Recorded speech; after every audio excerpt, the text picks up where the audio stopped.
They'll blanket you in Wi-Fi and profit off the radiation. Congregation collecting the people for that Satan. I keeps it blazing, cause I can read between the lines. I ain't blind, we unwind what they're really saying. Genetically modify what you're tasting.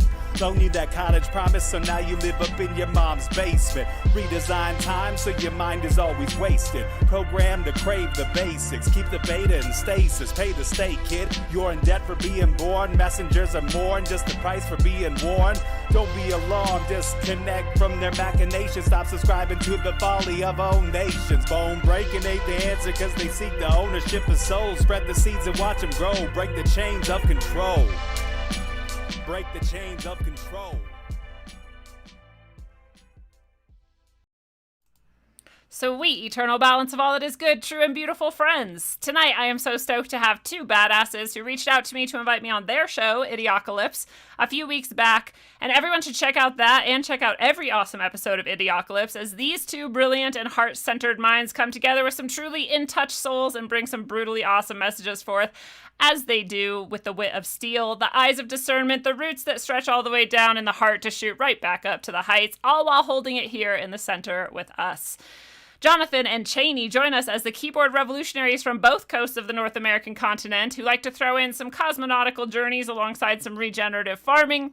Truly two wonderful humans. Jonathan and Chaney, thank you so much for coming on Rogueways tonight. It's awesome to have you here. It's awesome to be here. Awesome. Before we get started, it's great. Before we get started, I'd like to remind everybody to go check out rogueways.org if you want to get in touch with me, if you want to get a reading, if you want some orgone pendants or orgone artwork, or you want to just check out the other things that I have going on, that is the hub and that is the place to go. And thank you to all of those people who support through donations or subscribing at Subscribestar or purchasing stuff on the site or whatever it is. I really appreciate all you guys out there, so thank you so much. And Jonathan and Chaney, I like to start with the pointless question of the episode. And so I was going to ask you this question, which, again, for like the billionth time is not very pointless at all.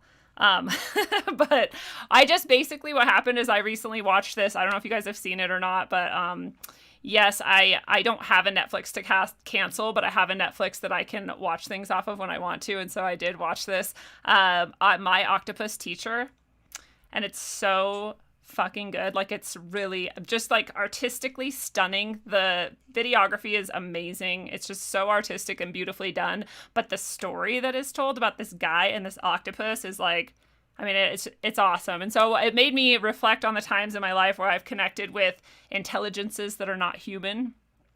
Doesn't have to be animal, you know, but I was wondering if you guys have an experience you want to share of connecting with an intelligence that was not human and how it affected you. Yeah, I mean, maybe I can start, Chaney. Sure. Well, I've used a lot of psychedelic substances and things like that, and I had a lot of experiences that I'd say maybe had something to do with some other intelligence, but I feel like I did 5-MeO-DMT one time, the first time I ever did it. It comes from the bufo toad in the Sonoran Desert, and it's a super duper powerful hallucinogen, and I thinking I'm a badass, did a whole bunch more than was recommended. And immediately everything shattered into pieces, and I disappeared. I stopped being Jonathan. There was no history or future, or even, I guess the present was there, but it was really, everything was eternal. And, you know, like whatever humanness I had was completely gone. Wow. And about 10 minutes of undescribableness. And as I was like coming back to my body, and I was just doing like this weird spontaneous yoga on the ground, and I had ran like 100 yards without realizing it. So like all the shamans and everybody were like, had to run after me. And when I came back to reality, I was in a completely different place next to this abandoned house with these people just circling at me, looking at me like, what the fuck just happened?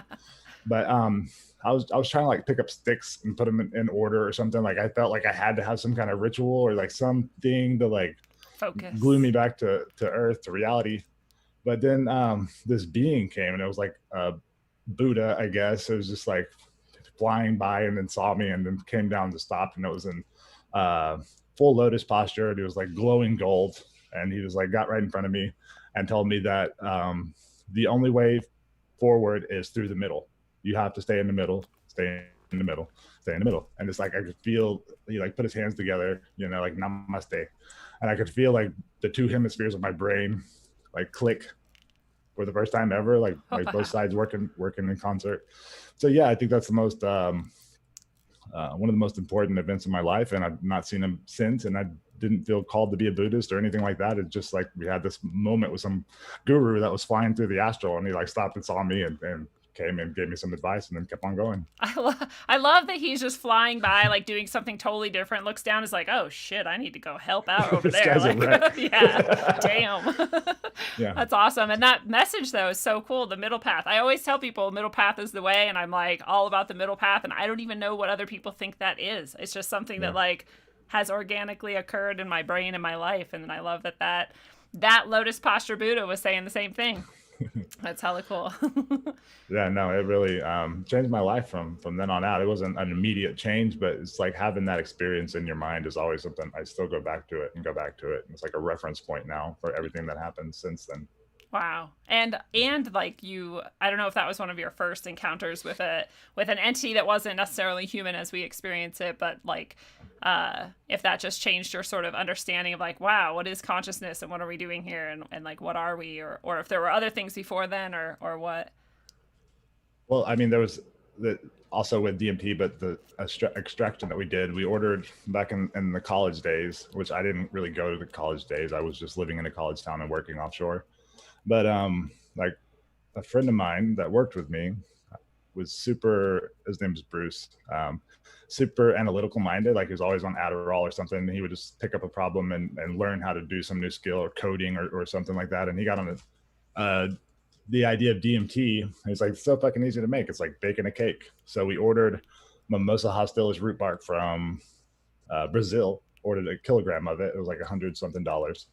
And they accidentally sent us like 16 kilograms. So we had a trash bag full of this shit. Wow. I mean, accident. I mean, it was God, something. Yeah. So we just made a bunch of it. And we had this big pile and realized very quickly that there's nothing you can do with it. Like nobody wants to do that much DMT. Yeah. It's too powerful. I don't know. We passed it out to all our friends and did it a bunch of times. I probably did out of that stash like 100 times or something. Wow. Because you can, like, your body, it's such a natural, like, I don't want to say, it's not enzyme, it's like a neurotransmitter that most organisms have. And so your body knows how to deal with it. And that's why you can eat a pound of it and it'll immediately break down in your stomach acids in like 10 minutes back into amino acids. But if you smoke it, or if you mix it with some other plants that stop your body from doing that, then you get this crazy experience. And you could, after 1 hour, do it again, but you couldn't do it 30 minutes later. There's something about the process. Your brain had to reset, the chemistry had to redo everything. But then after that process went through, you could just do it again. Weird. And do it again. And yeah, but it didn't have there was no spirituality. It was like this crazy button you could push. I always describe it as like the Hitchhiker's Guide to the Galaxy. If you read that book or seen those movies, he has like the quantum whatever drive. Yeah. You push it and then something crazy happens.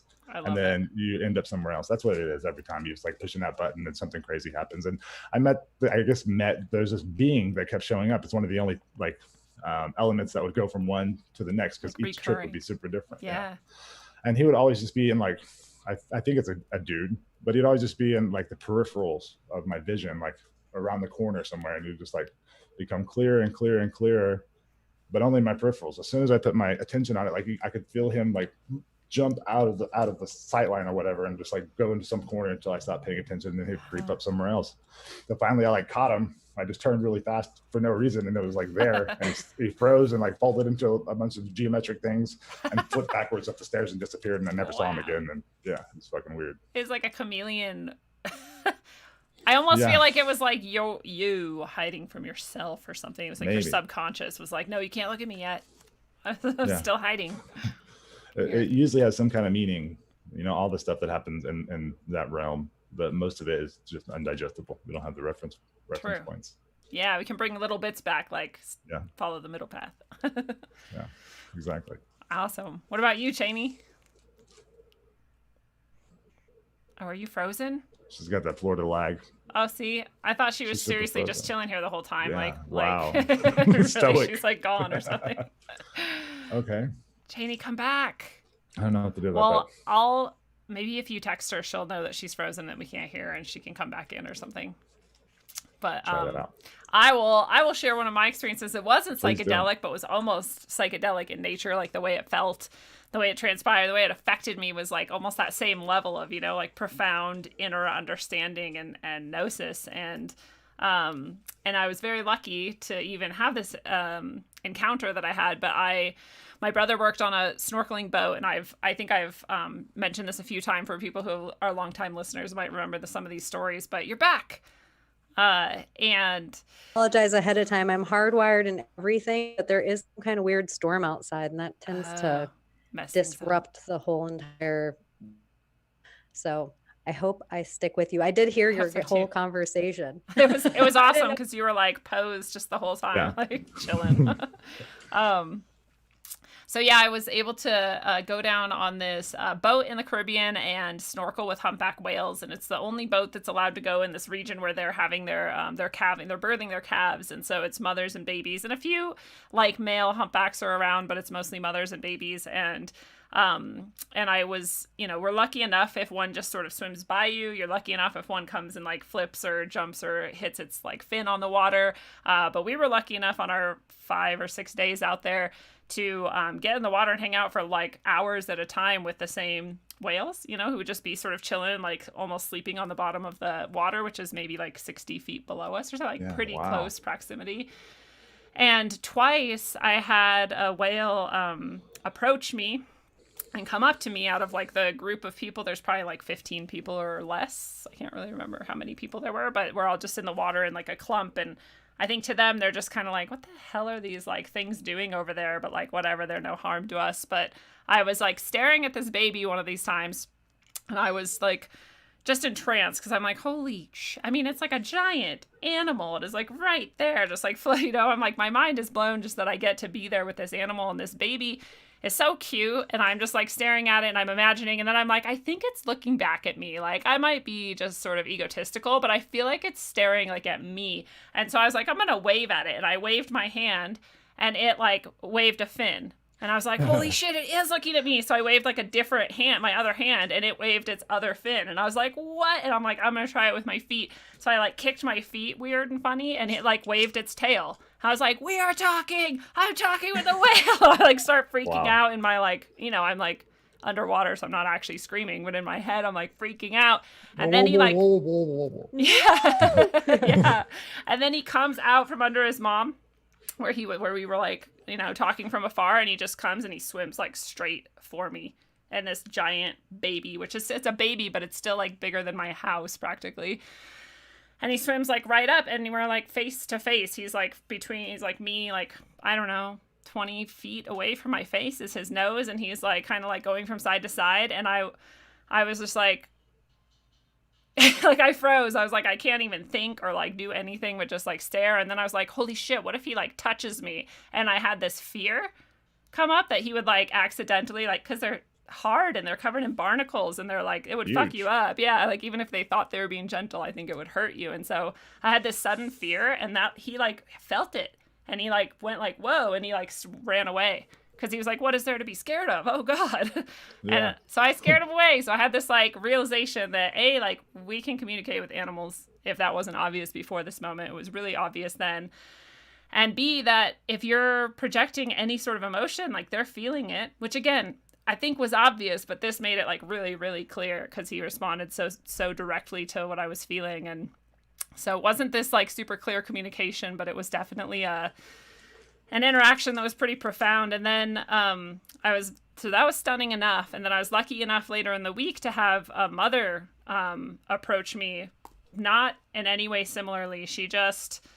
I just had this habit of like floating away from the group on accident because I was so entranced in what was going on that I just wouldn't notice that the waves had like taken me, the current had taken me away. And so I was kind of far from the group, and she was just getting up to leave where she was, and she went towards me instead of towards everyone else. But she, like the way she came towards me, her fin is just longer than my body, was under me like 10 feet away, and her eyeball was like 20 feet from me as she passed. The size of your head. Yeah.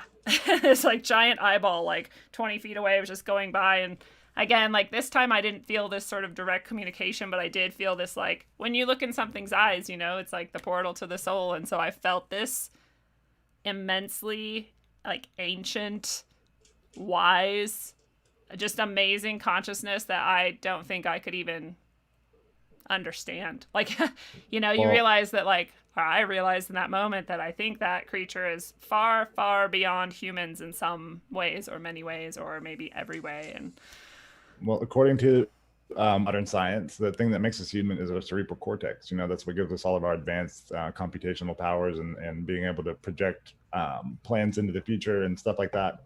And I think the whale is like 5 times more cerebral cortex than we have in our brain. So like what's going on with them? You know, they have, I know the orcas have languages depending on which oceans they're from. Like if you take an orca from one side of the world and put it with a group that's from another side of the world, they can't even communicate with each other because they click and screech in different languages. They're like, I don't know your language, dude. Exactly. That's crazy. Weird. I'm sure they'll figure it out eventually, but India made it like illegal to have any, they named them non-human humans or something like that. Yeah. You know what I mean? All cetaceans, awesome. Right? I think all cetaceans are. That's so rad. Because dolphins, anything with that melon, like you're talking about, I think is a super intelligent creature, far beyond what we generally acknowledge in our society. Although I think many listeners of this show, and I'm sure listeners of yours, would know that that's not true and that there's actually intense intelligence going on there. Yeah, just because they don't build roads doesn't mean that they don't have advanced, you know, societies and culture and all that stuff. Yeah. Well, one of the things the guy said in my Octopus Teacher, which I super recommend everyone go watch again. I cannot get enough of it. It's really cool. But one of the things he said is you realize, you know, after you interact for the way he did in this film, which you'll see if you watch, for this long, you realize it's not like you're a visitor here. And it's not like this is a place that's outside of you, but that you are a part of this place. Like intrinsically, you're a human being is a part of the earth. And it just struck me again because I'm like, if it took us that to realize that, then I guess we needed this to realize that. Because when people ask me like, would I go to space? I'm like, no, like I belong here. The earth needs me and I need the earth. Like we're here together in this. And I don't know why I would go to space. I'd be abandoning. Let's go colonize that frozen desert ball out there in the middle of nowhere. Yeah. That sounds like a lot of fun. Chaney's back. I'm with you. I mean, if we can get out. I'm just doing it through my phone. I'm like, I'll just try running the hotspot and see if that works better. And it seems better. So much better. Good. It really does. Well, hey, do you want to tell us any encounters you've had with other entities or intelligences that are not human, technically? In my flesh, I lived in Los Angeles and I was living a pretty busy lifestyle in my 20s. And a friend of mine called and was like, you should come trim marijuana and this is like early 2000s. So you should come trim marijuana on my farm. It's out in the middle of nowhere. And she was a friend of mine that I knew. She was a Canadian girl that I knew from like different circle. So I didn't even really know her that well. The only thing I knew about her is that I knew her sister really well, but we had the same birthday. So I was more intrigued, like, what are you like as a person? So it was just her by herself and then like 3,500 acres in the middle of nowhere. Wow. And it was being out of Los Angeles, being there was so different. And we were hiking one day and walking. And I was like, what is that lump far up in the distance? And she's like, I don't know. We kind of like, as we get up to it, I can see it's like a horse, like laying like with its head down toward a ditch. And I'm like, oh my gosh, is it dead? And she's like, no, the farmer, it's an old horse that lives here. I don't know what's wrong with it. Let me run to the farm and, you know, you go see if it's alive and stuff. I'm like, okay. So I walk over to this horse and I was such a city girl at the time. I've been around horses in my life, but it had been at least a decade at that point. And this horse was like laying with its head down and it looked near death. And I'm like, I don't think this horse can get up. It was like on such an incline that the way horses get up, it was like it couldn't do it. And I was really scared of it. I was just felt tons of fear, which I'd never felt around a horse before. I had ridden horses most of my youth. And I was like, shit, I feel like this horse needs my help to get up. I don't know how I'm going to help this horse to get up. So I felt like I called on something, but I was like, calm down. Don't be scared. Like, calm down. And I just put my hand on the horse's cheek underneath it. And it just like I lifted it, but it was just like the little encouragement this horse needed was like my hand on its big, huge horse cheek. Yeah. And it kind of like stood up really slow.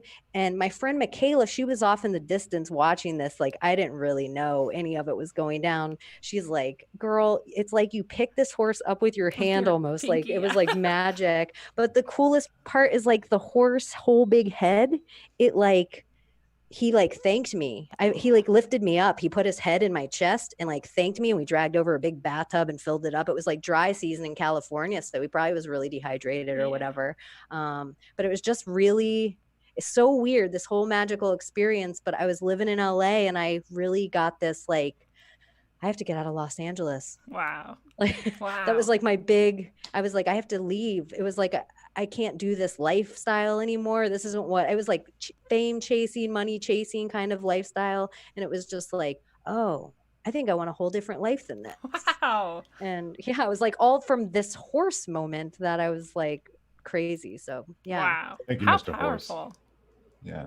Yeah, seriously, thank you. What an amazing experience. That's what's so interesting is I like a lot of people who I'm like doing guidance sessions or sort of counseling or doing even tarot with, you know, and they're kind of at these crossroads almost, or they're just at an impasse and they're like, what should I do? And how do I know? And blah, blah. And I'm like, almost every time I'm like, almost everyone needs to go out and like sit on the earth somewhere, put your feet on it, like be there, hopefully as far away from other people as possible. Hopefully some animals come and interact with you, because I feel like we do forget, you know, that we are connected always to something, and that it's not afraid to come, you know, interact with us and give us that like insight and download like, hey, get out of LA. It sucks. You know, I felt like I saw this horse look at me when you were saying the whale, you felt like you saw it see you. Yeah. Like its big eye. Yeah. Like I felt like I saw the whale see you, because I remember that horse looking at me, that it was something different than the flesh, but I definitely know that I needed to lose the fear. And so yours was almost the opposite of mine with the interaction. But for me, it was like control, like calm down. Everything's fine. This horse isn't trying to hurt you. Like, oh, and he felt that too, or she, or whatever it was. And you gave that horse. Calm, you know, to that. I love too that you described like maybe you called on something that sort of came through you, and you know, it's like the soul of the horse and your soul or whatever, those higher aspects of ourselves are way more connected than our physical bodies will allow us to recognize, at least, right? So it's like those energies were like talking like, hey, let's all calm down and help each other here. Yeah, cool. Like this bitch needs to get out of LA and this horse needs some water. Yeah, exactly. Teamwork. Right. It's like that easy though. Sometimes I feel like, you know, there's that movie, My Octopus Teacher, where it's this long saga of like beauty and whatever. And then there's this moment where like you just helped a horse, but like you got all of this from it. Like it seems pretty simple, but it's like, those are the moments where profundity can open up, I feel like. Yeah, I grew up on like a hunting ranch, or for a lot of the time I was younger. And I did a lot of hunting with bow and arrows and guns, and started with rabbits and birds and stuff like that. And my papa was a big hunter, and my dad kind of, like everybody in the family a little bit. And I always had this like outlook, you know, when I was in the natural world, like I'd see a dove fly by and think if I could make the shot and stuff, even if I was just like hiking to enjoy nature.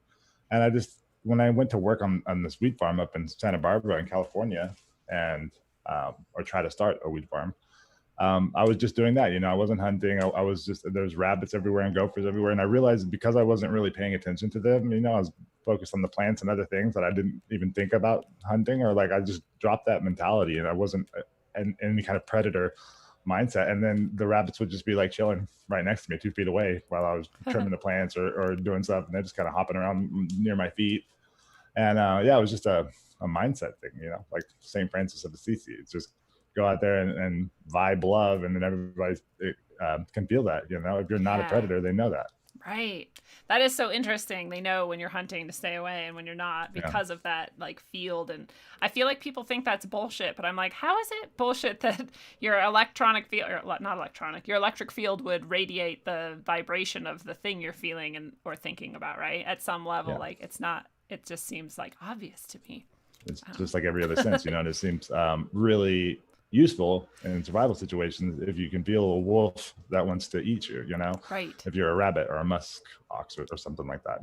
And yeah, no, there's definitely built into it. And I learned this later in life recently, but like the real hunters of these still indigenous tribes, that's one of the things that they teach all the kids is that don't be out there, like searching like you want to kill something. And if you do see something, don't look straight at it, just like don't put your attention there, because just like when somebody's looking at you or whatever, that feeling, they all have that, and even more so because they're hyper aware. They tell snipers that too. Wow. Mm-hmm. They tell snipers after they make catch, like if they're pointing their sniper at a subject for a certain amount of time, to look away, because somebody can feel being watched after a certain amount of time. See? Isn't that weird? Yeah. It's weird that we know that enough to teach our killers that, but we don't know it enough to teach each other that, just as we have other senses, that something else is going on and we are all doing it all the time. We're in denial about that, but we'll use it if it helps us kill each other. It's like it's so mad at science because it'll sit there and tell you that's bullshit, that's bullshit, that's bullshit, until they realize they were wrong. And then we all just forget that part, It's like, oh, it's okay, science. You've done so much good things for us. You Good can job, science. keep bullshitting us about everything and really gatekeeping all this stuff, because the powers that shouldn't be know all these things. It's common knowledge in all the higher circles. Right. And these people are doing rituals and following the sky clock and all this stuff because they know how important it is. But for us, it's ridiculed and in some cases demonized, and people get murdered and burned for doing this kind of stuff. Yeah, it is crazy, and it is intentional, like you say, and they're definitely locking it down to keep us as disconnected as possible. And that's, I think, part of why that exact practice of just going out and sitting in nature as far from other humans. Not that if other humans are there, it's going to necessarily detract from it, but just it'll that totally detract from it. Yeah, especially if they're not in that same state of mind you're trying to get into. If they're just like doing whatever they're doing, it's distracting. But I guess if a bunch of people were there meditating, maybe it'd be fine, right? I don't know. But it's better. I've kind of lost my track. Oh, because it's just so simple to remember that you already are all these things. You already are in touch with all of that. And the more you just acknowledge it and pay it some attention, or just sit with it and be with it, the stronger it becomes and the more it works. Yeah, that's what Crow 777, he said it a lot before, but he said it yesterday, I think, on Tinfoil Hat Cast with Sam, that, in a world full of illusion and lies, nature is the only thing that always tells the truth, no matter what. Like, if you go out there, whatever happens to you, and it's just the natural world, and there's not going to be any hidden agenda there. You're going to know what everybody's about.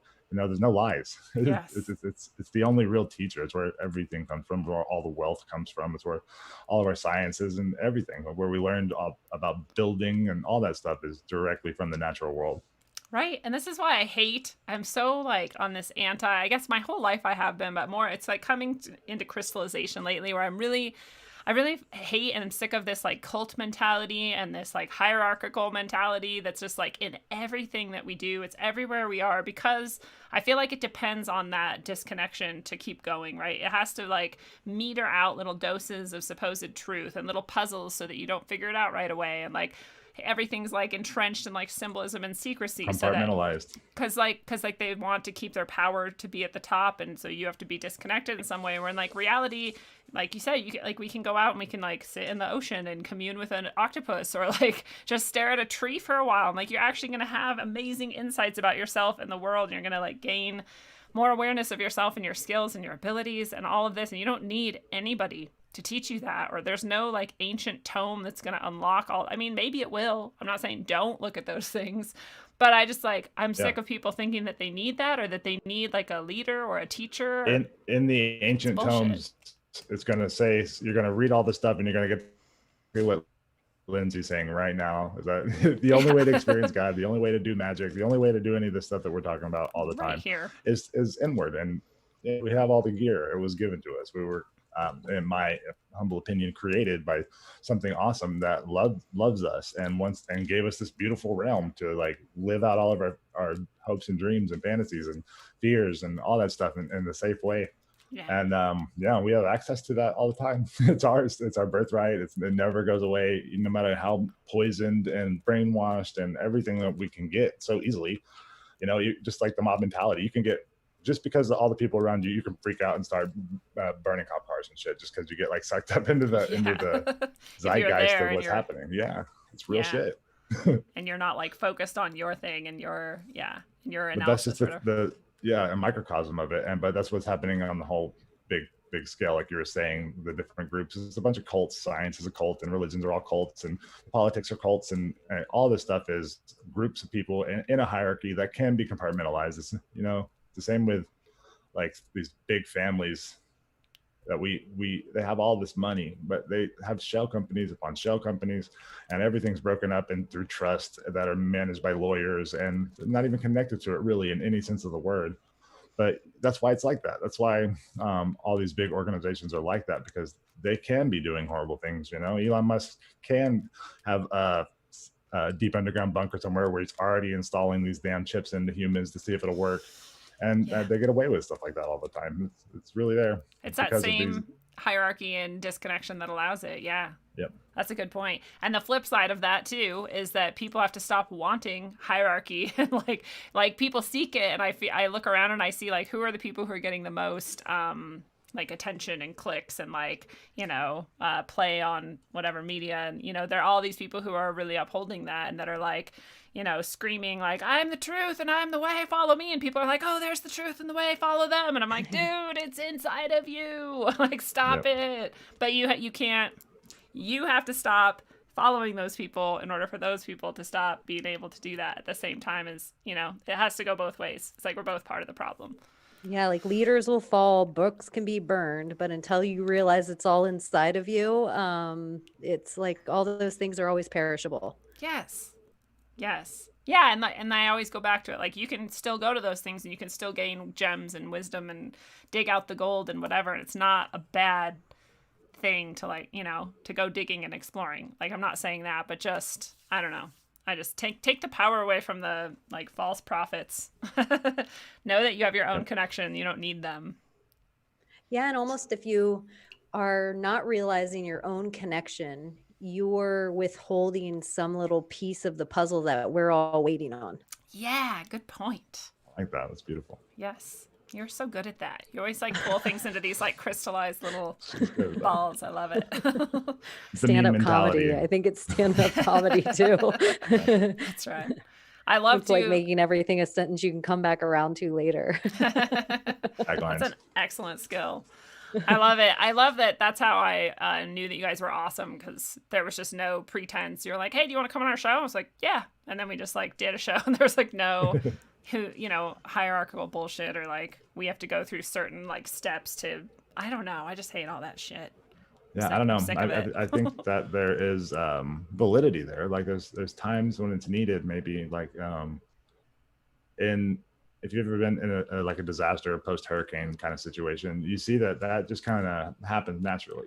Somebody just kind of naturally is like, all right, I got this shit. And everybody else realizes it. And they start doing whatever the fuck that person says. Because if you're sitting there trying to bounce two plans off of each other when somebody's about to drown, you don't want to do that. You just want whoever's the most capable motherfucker in this group start doing something, and we'll help you.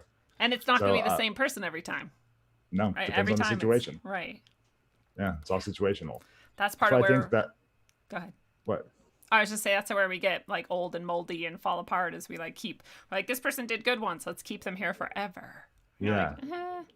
Things aren't 60 flowing. Years with Nancy Pelosi's never debated ever for her position. She's never had to go up against somebody and been like, I can do this better than you because of this. Nope.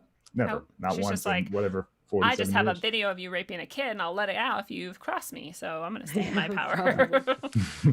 And I think her husband's shit. some creepy billionaire, California billionaire that's all involved with China high-speed transit. It's a whole creepy thing going on just in Cal. They're a whole crazy country of their own. They are. It's disgusting. And Newsom is her nephew or something, I found out. I'm this is pure nepotism. Gross. And they gave this is where I get okay, I get that it's all a game and a stage, and that all the elites are in it together. And at the same time, I'm fuck China. China's terrifying. And all of those people in California are really pro-China. And I don't like that. I don't think that's cool. How do you be that? Yeah. I got knocked down, drag out arguments with this guy. We were never really close. We went to the same high school, but at different times or something. I hung out with his brother, whatever. And he moved to China and was living there. And I haven't kept up with it since then, or maybe he blocked me. I don't know. But he was not in Wuhan, not in the center, but he was there like just on Facebook championing everything that was happening, like all the shutdowns and people getting locked in their homes, and just saying like everything that the US government is saying about China is a lie. Like, these are really nice people. Everybody's super happy, you know, like they don't seem oppressed at all. They love their government. And I was just like, how can, you know, we have all this evidence. Look at the Uyghur Muslims, look at all this fucking laundry list of stuff. Yeah. But the government lies about everything. Like in that moment, I was like, what? He's fucking right. You know, what if none of that's true? You know, it's just all made up in a Hollywood studio somewhere just to make us hate these people. And they're really just over there chilling and having a great time and loving that president that's guy. True. Yeah. You know? It could be.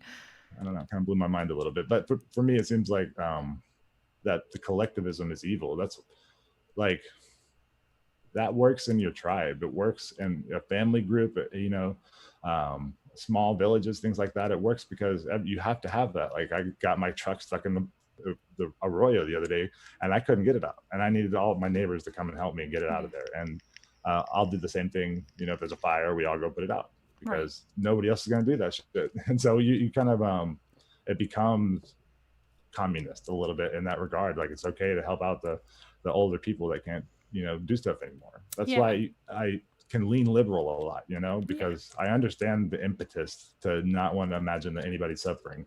Right. But the government's not going to help us. No. They can't. They've never done anything right, ever. We have a long list of every endeavor they've ever tried to help us with, and it just gets worse and worse. We have to do it ourselves. Yes. Yeah, that's exactly a really good summary of the whole problem, because that is in the human heart. We don't want to leave people behind, and we don't want anyone to suffer, and it'd be great if we could take care of it, and it'd be neat if we could have a government that did those things. It'd be awesome if we could just like give some money to a government and they took care of all our problems. That'd be really cool. It would free us up a lot to do other things. But yeah, there is no record of that ever succeeding. You know, if our government was like the way I think it was set up, if these politicians weren't lifers and it was you and me, and we went to, like, I represented my people in my town and I went to Washington to speak on behalf of them for 2 years. And then when I was done with that, I had to come back to this town and answer to these people if I did bad. And then they picked somebody else because it was never meant to be a job. And if I did great, they were like, thanks for your service, bitch. Yeah. You fucking did good up there. Yay. Go back to paint. Go back and market. Go back and do your normal job. Cool.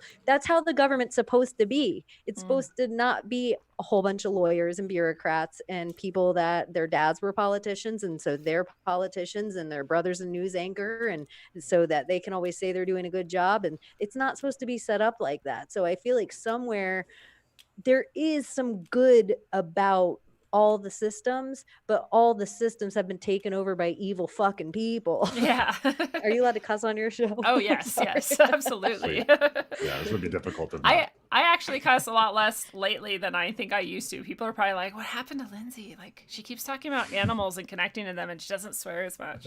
I think there's power in those words. That's why they were written off. You know, that's the reason they take these words and they put them in a dirty place is because it's some kind of magic spell, and they know if they put it there, it's really been shown that intelligent people cuss a lot more. Yes, it has been.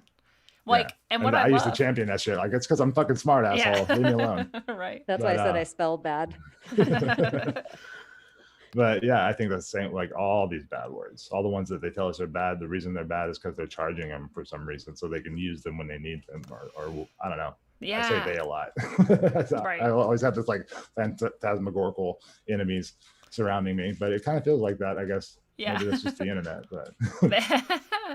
Well, they have a lot of power, so who knows? But I love that idea, and it's interesting because when you hear somebody swearing in without a genuine like reason and urge, you know, like you can tell, and you're like, wait, that's not how you swear. Like, that's not what that word's for. And so it's like part of that spell. It has to be used in the right way, and it can be really powerful. But if you're just like, you know, when you're a kid and you're like practicing swearing, you're just like, this isn't working well. Like, I don't know what this is. Yeah, I spray painted fuck on my neighbor's wall when I was like 8. I was like, we're going to be all hardcore and do some graffiti, and I spelled it wrong. And everybody knew it was me. It was like, dude, no gangsters broke in here and spelled fuck. I don't remember what I did, but maybe just F-U-K-C or something really obviously wrong.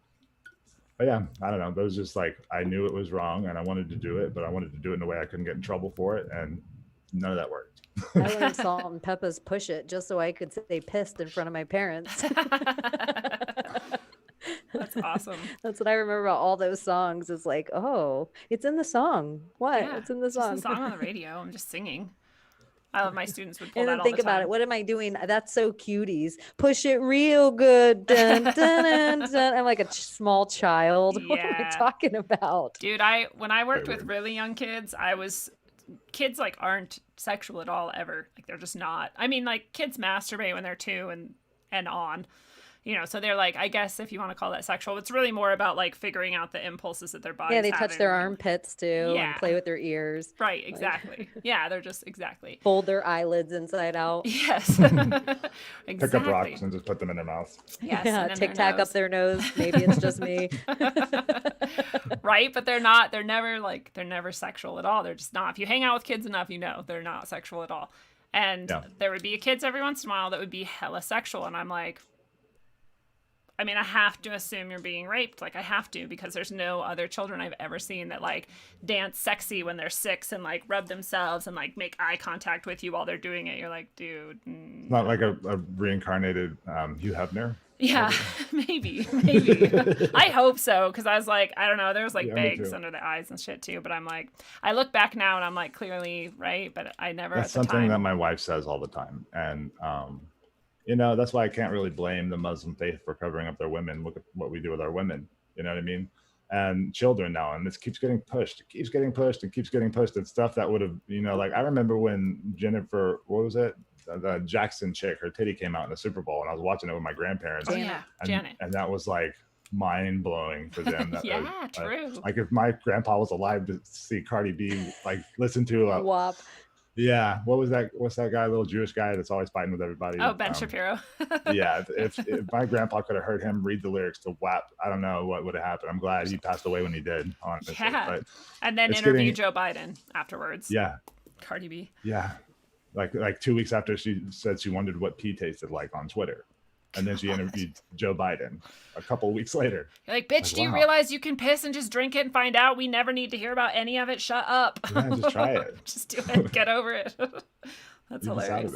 You're right, though. It's so different now what is allowed and what's not. And this cuties thing is so disgusting to me. And it's what's more disgusting to me is that there's all these people defending it because they've been put into that left, right, like, you know, polarized. Yeah. They just react. And so the right, exactly. Well, and so gross. The shit about that show, I've had a lot of friends. I have friends on both sides, and I'm lucky that I got off social media. So thankfully, I feel like I've saved a lot of those friendships because we don't get in tit for tats online. We can have real conversation. Yep. So a lot of them have watched the cuties and they're like, it's actually showing like how kids are exploited and blah, blah, blah. And I'm like, but you don't understand how dangerous it is because we're just turning a dial. Like we're just slowly turning a dial up. And what's happening is like when we were in school, I remember when my parents fought because the public education system wanted to sexually educate us. And my parents were like, what? And it became a thing that eventually in the 8th grade, I remember sitting in a classroom of half girls and half boys and talking about shit that was awkward and extra awkward that we're in a classroom all together. And it's just now I was just in a room talking with this with people. My wife, who's a little younger than me, she was like, oh, I remember that when that happened, we had sex ed in 6th grade. So I was in 8th grade and she was in 6th grade getting that same sex ed. So it's like now it's 6-year-olds in the UK. Yeah. Yes. So it's just a slow turning up of normalization so that we're not honoring our children anymore. And so there's like the TikTok and your kids on it. And we were just talking about how like none of us have kids in the group of women I was just hanging out with, and how like I would probably be so strict. I wouldn't let my kids on social media, and that shit's so permanent. And they were saying this one girl's mom, she's encouraging her daughter, like the more likes she gets on TikTok, she'll pay her money. Poor kid. And I'm like, but this is the broken, is that don't pay her money for reading a book. Don't pay her money for like learning something or getting good grades or cooking a meal for the family. I don't know, a million other cool things that she could be doing besides dancing to WAP on her TikTok at 9. Because she learns how to get those likes, and just like Cutie shows, that getting those likes is almost always by sexualizing yourself. And yeah. I mean, that is what part of people are pointing out in the movie that is maybe good, is that it's pointing out that, but it doesn't, it seems to me like it's celebrating it. It doesn't ever seem like it's condemning it. And it's and like also, go ahead. Our resident spiritual advisor, Birch Driver, was saying the other day that it's the medium, not the message. You know, like it's not what they're saying. It's the thing that's happening. You know what I mean? Like it's the thing that the pedophiles watching this are going to get off with the little girls dancing like that. Yeah, there's still little girls that are like having sex with the ground and like humping it. I'm like, dude, what the That's fuck? there. Yeah. No matter what you're saying. And their moms are doing that at home. And so what are we, because their moms were sexualized at a younger age than their moms, and their moms were sexualized, and it's boys too. I don't mean to just womanize them, just right. But it's like, it's so frightening that now at my age, it almost takes this far to look back and be like, holy shit, they were like, that's where you don't want to agree with the religious right. But that's where you see the danger of falling away from they were right. Sometimes. Yeah. All the shit they were saying in the 90s is right now. It's true. They were in fact the religious right. The religious correct. I hate to admit it too, because they're fucking annoying. I know. They're always so annoying. But it's another one of those things where I'm like, I don't know about you guys, but I was pretty much trained by, I think, just culture. I don't think my parents were ever had this message, but to sort of despise and look down on the, you know, fundamentalists or religious right, or just the right at all, For sure. You know, and all those things, and Christianity especially. And I have people who really argue the opposite, that like paganism and all this stuff was oppressed. But I'm like, my whole childhood, and especially in teenage years, like witchcraft and all of this, like anything counterculture was awesome. It was awesome. And that, yep. You know, and I'm like, well, that actually seems planned to me. Like, not that I have any, I think you can do any religion or spiritual path, you know, in a way that is serving yourself and others. I don't really care, but it's interesting that seems like it was very promoted, you know, and the other things like are very yoga and Buddhism. It's like those were the cool kids, yes. And the Christian kids were the losers. Yeah. Yeah. And I will say even the Muslim kids were extra. You were like, whoa, that's taking it to an extra. How many times do you pray a day? It was all the Abrahamic religions. Like those were all demonized in our lifetimes, and all the things that were fringy and woo-woo-woo, and like they were all pushed to like a cool, almost like TV shows. And I really thought Scientology was like yoga, like just something you do. Yeah, like I didn't think it was a religion. I thought it was a practice. But it sounds like it's Scientology. You're like, oh, science and stuff. I know. I'm like, I could get into this. Yeah. It's reasonable enough. But why is Larry that? Gators why are those says, the things like that yoga? I don't know if you guys listened to that Larry Gators, where he was saying like the yoga poses and the sounds that we're making aren't necessarily great. Like we're giving somebody that energy during those times, and maybe we need to be more aware. Like it's one thing to exercise. It's a whole nother thing to call on a sound you have no idea what you're making. That's a really good point. And how many point. people are doing yoga by doing these, like, you know, breathing exercises that they don't know what fire breath is. They don't know what dragon's breath is. They don't know what these poses are representing while saying this stuff. And I was like, shit, I don't really know. And how much yoga I've practiced, I'm like, maybe I should start thinking, being more mindful of that practice to what I'm putting into those poses instead of just transcendental, throw it up and let somebody else control that. That's a really good point. And then I go back to Jonathan, when you were like rolling around on the ground just doing accidental yoga, like that actually seems like it was probably less like that, because that's coming out of your need to like be in a certain position for whatever energy is coming through you or whatever. It was literally that. Like I could feel I stretched, and then I could feel this place like underneath my rib cage and like one in my lower back where there was just a bunch of shit there. You know, like I could feel these blockages and buildup of stuff, and I just kept stretching that point, kept stretching until I got it all the way open, and then I could feel like electrical energy coming out of it. Wow. You know, like, and it was just spontaneous, but it goes to what we were saying earlier about not needing the gurus and stuff. You know, like it's all there. It's what we call it, the Akashic record, or maybe it's the 99% of our genome that we don't understand or whatever. But all of everything you need is there. And if you have a master or a guru or some kind of hierarchy, then they can take all of this super beautiful stuff, and do whatever they want with it. which maybe might be good. Maybe you want to do that at some point in your life because there's someone who needs it and they're going to direct it and you trust that and you want to be a part of that process or whatever. But like you're saying, Chaney, like maybe you're giving this to who knows who and who knows what without even meaning to. Yeah, maybe have a teacher is a different thing maybe than a guru. Yeah. Maybe than, like it's fine. I think everybody is a great teacher and everybody's the best teachers are good students. Yeah. As well. But Totally. I think guru, it needs to be like goo you. Yeah, goo you. You should make that a shirt, dude. Goo you. It's fucking rad. One of my favorite shirts is actually a band name, but I'm like, kill your idols, kill them all in your head. Like you're your idol. Oh, he got really excited about that. You're like, kill your idols.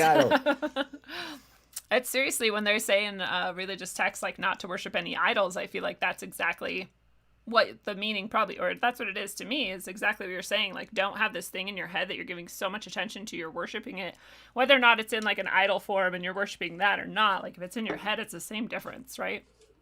Yeah, but I think like that's what I love about atheism, is that like, let's take that even a step further. And you know, the God that's telling you not to have any idols above him, he's also an idol. That's true. Let's go all the way and just all be that thing, you know, yes. or whatever's beyond that. I think that was just stop at no idols, right? Yeah, just like none, not even you.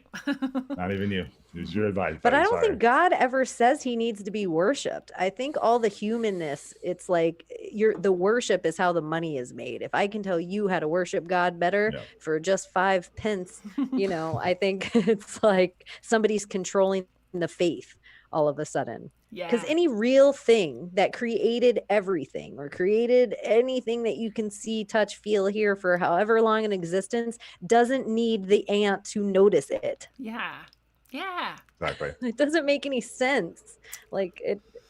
That's exactly Super right. egotistical. However, when I have my chickens and I'm like, I want you to love me and I want you to look at me and like, let's interact. But I didn't make the chicken. I just interceded and I was like, hey, now I'm your like boss lady. So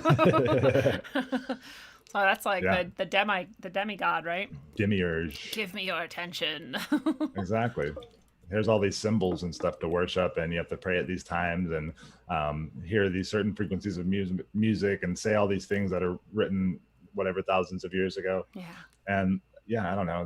I think all of that ritualizing of knowledge, of wisdom, is a degradation. You know, it's decadence. It's something that comes afterwards. Like somebody had a real felt experience and shared that with people, and then we just keep adding all this baggage to that instead of like listening to what those people that have that experience say, which is that this is for all of us. You know, we're all Jesus.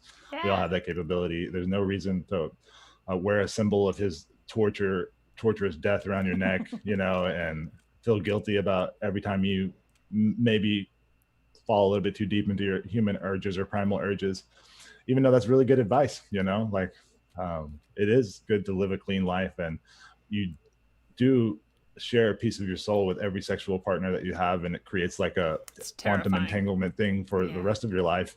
And unless you like purposely cleanse that energy, and even then I feel like you've really spread yourself thin, literally. So all these things we take as, you know, religious doctrine is really just kind of some good advice that kind of made its way through, you know. But we can't take it seriously because not raping isn't one of the things, you know, like there's still these really obvious should be rules that weren't involved with these earlier religions, maybe just because of how savage the world was. But I don't know, I think it's all dangerous. All the power structures are dangerous, and we don't need them at all. And it's interesting because like it can be like you said, you know, there's reasons for some of them. They came from maybe a good place, and codifying them can be helpful for a minute, you know, especially if you're trying to teach or you're trying to make sure everyone like understands or is on the same page. But it's that same thing we were talking about. Like when you take the person who did a good job and you're like, now stay here for 50 years. It's the same with those codes. You're like, well, now we'll keep these for eternity. And it's like, well, life is going to change. People are going to change. Your surroundings are going to change, and the needs are going to change, and nothing is ever black and white. It's always gray. It's always like a kaleidoscope, really. And you're going to find your way through that at any given time. And you're not going to do that by holding on to thousands of years old, you know, anything really. You got to let it flow, man. If your God is binary, then it doesn't grow and change. And then you aren't a representation of it in the flesh, of God in the flesh, because how on earth can your story be written in a book that was written 3,000 years ago? So I think there's like good lessons in those books and those, but God has to be a living thing through all of us. Like I love we were on with Birch and it's like you're the one experience that God hasn't had yet. Ooh. And that is such a crazy thing to think about. Yeah. Dude, I have this best book. Where is it? Oh, I'm not gonna be able to find it quick enough, but it's so cool. This kid that I have been working with for the past few months gave it to me, and I always get the best books and music from kids. It's so rad. I love working with kids, but I mean, he's an older kid. This is like teenager. He's like 18, but he was like, I don't know, you might like this book, and I was like, I'm always at first like, oh God, now I have to pretend like I read this fucking thing and like, you know, like it's burden. But I want it. But I read People it. try to hand it to you. No, I'm good. No, I'll get it if I want it. Well, and I usually have like 65 books I want to read, you know, but lately they're all nonfiction. And this one was fiction. So I was like, well, I need a little like break anyway. So I started reading it and I was like, this is actually kind of good. And I read more. I'm like, this is actually really good. And then by the end, I was like, this book is fucking amazing. Like everyone should read this book. It's so good. And one of the points of view that it sort of like brings to the forefront is this idea that you are literally every single being. And the point you're at now is like you just said, Chaney, like you're at the point where you're becoming God eventually, but you're at the point where you're experiencing this thing now that you've never experienced before, and it is being you. And then the next life you have is going to have some new thing added, which you've never experienced in all the other lives, all the way down to the amoebas and the like frogs and like everything else that's ever existed, like below you or whatever. And you're just on your way, and eventually you're going to be God, and you're going to remember every single one of those, every single iteration. You're literally everything. Like you grow your consciousness to that point, and it's not like me, Lindsay, I'm going to be a God. It's like I already am God. I'm just on my way there. There is only one God, and it's all of us, and we are all each other. And I was just like, like I've had that sort of thought, but not in that way of like the consciousness perspective is like the piece that you're adding to the puzzle on your path to get there or whatever. I don't know. Not in that way, at least. Not in the way that it's presented here. Everyone should read it. It's called The Prince of Milk, and it's by an author called Exerbia, who I'm trying to get on the show. I just contacted him, and hopefully he'll come on. It's like I think you will after hearing that shining review. Yeah. And it's a 1 instead of an I after it's Exerbia with a 1. Super cool. I want to read his other books now. And he has a YouTube channel, and everybody can go check it out. Oh, I just realized the visuals have been very strange this whole time. Sorry, everybody. I think it's better now, hopefully. And shout out to all the Rogue Ways people. Yeah, there's got a really cool following. Thank you. My audience is like the best audience on earth. Besides the Swarm, Sam Tripoli Swarm is also amazing people. Like, oh my God, for real. They're so cool. I just went today to Apple and saw the Rogue Ways, podcast, because to get it on podcast, it has to be there to go anywhere else and whatever. So I went there and I haven't been there for, I don't know, like a year and a half. And I was like, holy shit, people have left reviews. And I think it's all the Swarm. I think it's all happened in like the past few months or something, but there's like all these very sweet reviews and I was like very touched by them. Aww. So thank you to everyone who's done a review on Apple Podcasts. It's very nice. That's awesome. It is. Yeah, good job, dude. You're doing great stuff. Thank you. I quite like it. I'm glad other people enjoy it as well. And I'm glad to have found you guys. Your guys' show is rad too. And I hope people who weren't here at the beginning don't know that your show is Idiocalypse. And actually, while we're talking about it, tell me about how you guys got started and how you even met each other and like how this all came to be. Well, I wanted to start a podcast for a long time, and I found, Sam Tripoli, I was just laying there one night and he'll like stop everything and just start ranting about something, whatever pops into his head. And it was like, if you got something that you want to say, then start, do something, make a channel, make a podcast, get your message out there. And it was right before all this crazy shit happened, where we all got like forcibly moved into the online workplace, or a lot of people did. So I was already thinking that. I started this thing called Paradise Now, just as like a working title. Turns out there's a lot of other stuff with that name going around. I didn't really like it. And I'm as far as astrology matters in my daily life, I'm a Leo, Aries, Capricorn. and born in the year of the dragon. And I like to, like, I have a lot of great ideas and I like to start things. But as soon as the grind comes, like I used to play a lot of video games and like in MMOs, I love them. But then I get to the point like level 40 or 50 where you just got to do the same shit over and over again and get a little bit better each time and try to like kill the boss 300 times to get a pair of boots so you can whatever. That kind of shit drives me nuts. And so when it gets to like the nitpicky details, I always just like, okay, move on, something new. But this is something I really wanted to do. And I reached out to Chaney because I love her Instagram page, The Conspiracy Chick, and it's hilarious and super poignant. I need to follow a lot of deep dives into conspiracies and things that are happening in the world. And for an interview, and we just had like a cool chemistry, and we talked for hours and hours, and then did another interview and talked for hours and hours, and it just kind of fell into place. Like she reached out and asked if I was like, she was thinking about starting a new podcast and if I wanted to be a part. And I was like, I'd already made the Idiocalypse name and I'm trying to figure out what the hell I'm going to do with it. And so we just came together and started doing it, and it's been working out great, really. Yeah, you guys have great dynamic. You guys are excellent together. It's really cool. I figured you'd been lifelong friends. No, well, wow. Like a couple months. A couple months we've been talking. That's shocking. You have a really And it's so weird because on Instagram, I did an MMA podcast forever, and then with the dude I do my MMA podcast with, we've done it for like probably 4 years. We started a conspiracy podcast, and there was like that 2 weeks in March where the internet freed up, where we had like that 2 weeks of unfiltered internet where everybody found out Bill Gates was a pedophile and spreading Agenda 21. It's like we all knew about it for a decade, but we finally could tell everybody. Yeah. And so my podcast, all of a sudden it went from something we did for fun just to bullshit. And it was this conspiracy podcast, and we talked about Q and tunnels and under the Denver airport and Epstein Island and all the shit that were the right tags. That during that 2 weeks, we went from like a few hundred listens to like a few thousand. Wow. And then completely shadow banned and taken off everything. Wow. And I was like, oh, maybe. And kind of something Jonathan was talking about is I don't want to just be up to date, relevant news, whatever's breaking today, we're talking about it. Yeah. And I also don't want to just leave with a bunch of problems and no solutions. And it was something that I was realizing that I was unfulfilled with my other show. I felt like I was like, here's all the digs I was doing. All right, good luck out there. Be safe. Yeah. and there was no solutions. It was, it was just almost like adding to it. But my brain was at a point that in the rabbit holes I was in, it was just like I was taking in too much information and putting it out immediately without letting it ping around in here.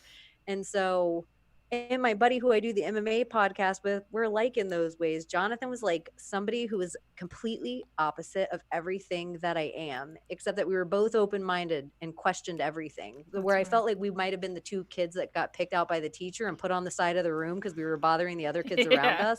And then we would have made friends with each other. Like, commenting. Like I would have met him in detention. Yes. And that's how we would have been friends. And we would have been detention friends. We would have never said hi in school or anything like that. But every time we were in detention, I would be like, yeah, you're here. It kind of was just an easy conversation. And I just heard something like, when it's meant to be, sometimes it really is easy. That is true. I think we always think everything we're having is worth fighting for. Yeah. Anything we're doing is hard. And it's like, no, when the universe agrees with it, it's just...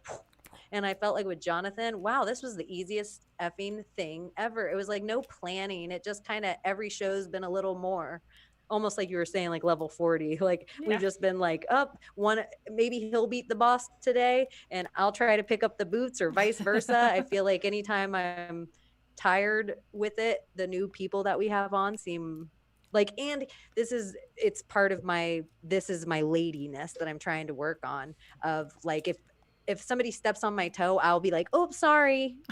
Yeah. Like, oh, sorry. Jonathan is just like, hey, you want to come on our show? Hey, you want to come on our show? I would have never asked. I always felt like I was bothering people. Yeah. And so I was just like, whoa, I admire the shit that you just asked people that I would have never, ever talked to Sam Tripoli. Or I would have never wrote Rogue Ways and been like, hey, I like what you're doing. Or Alex from Conspiracy Castle. And it's just like, oh, Jonathan it's courage, but it's also like the Tartarians.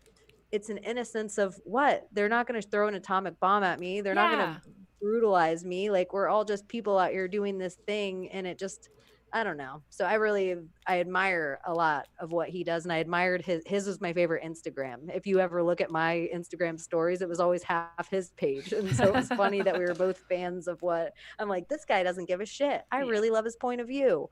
He's awesome. A liberal and conservative. That's how I feel like I am. That's how I feel like I am. That's the middle path. Right? Yep. Yeah.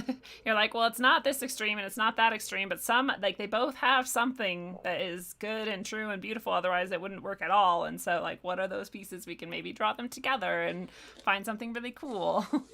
Yeah, it's either that or I have to hate my cousin for the rest of my life. You know, because of the way that he thinks. Right. I know. And that's the other thing that really has driven me crazy over the past 4 years is that people just all of a sudden are like, well, fuck you, Lindsay. And like, you're a narcissist. And I'm like, what?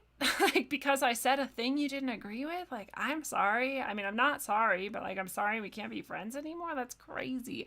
And then I'm like, if we saw each other in real life, are you actually going to like hate me, or are we going to hug because we haven't seen each other in like 5 years and like get over it? Like, this is insane. It's just words on a like screen or whatever. And it's just a point of view you don't happen to hold. It's not the end of the world.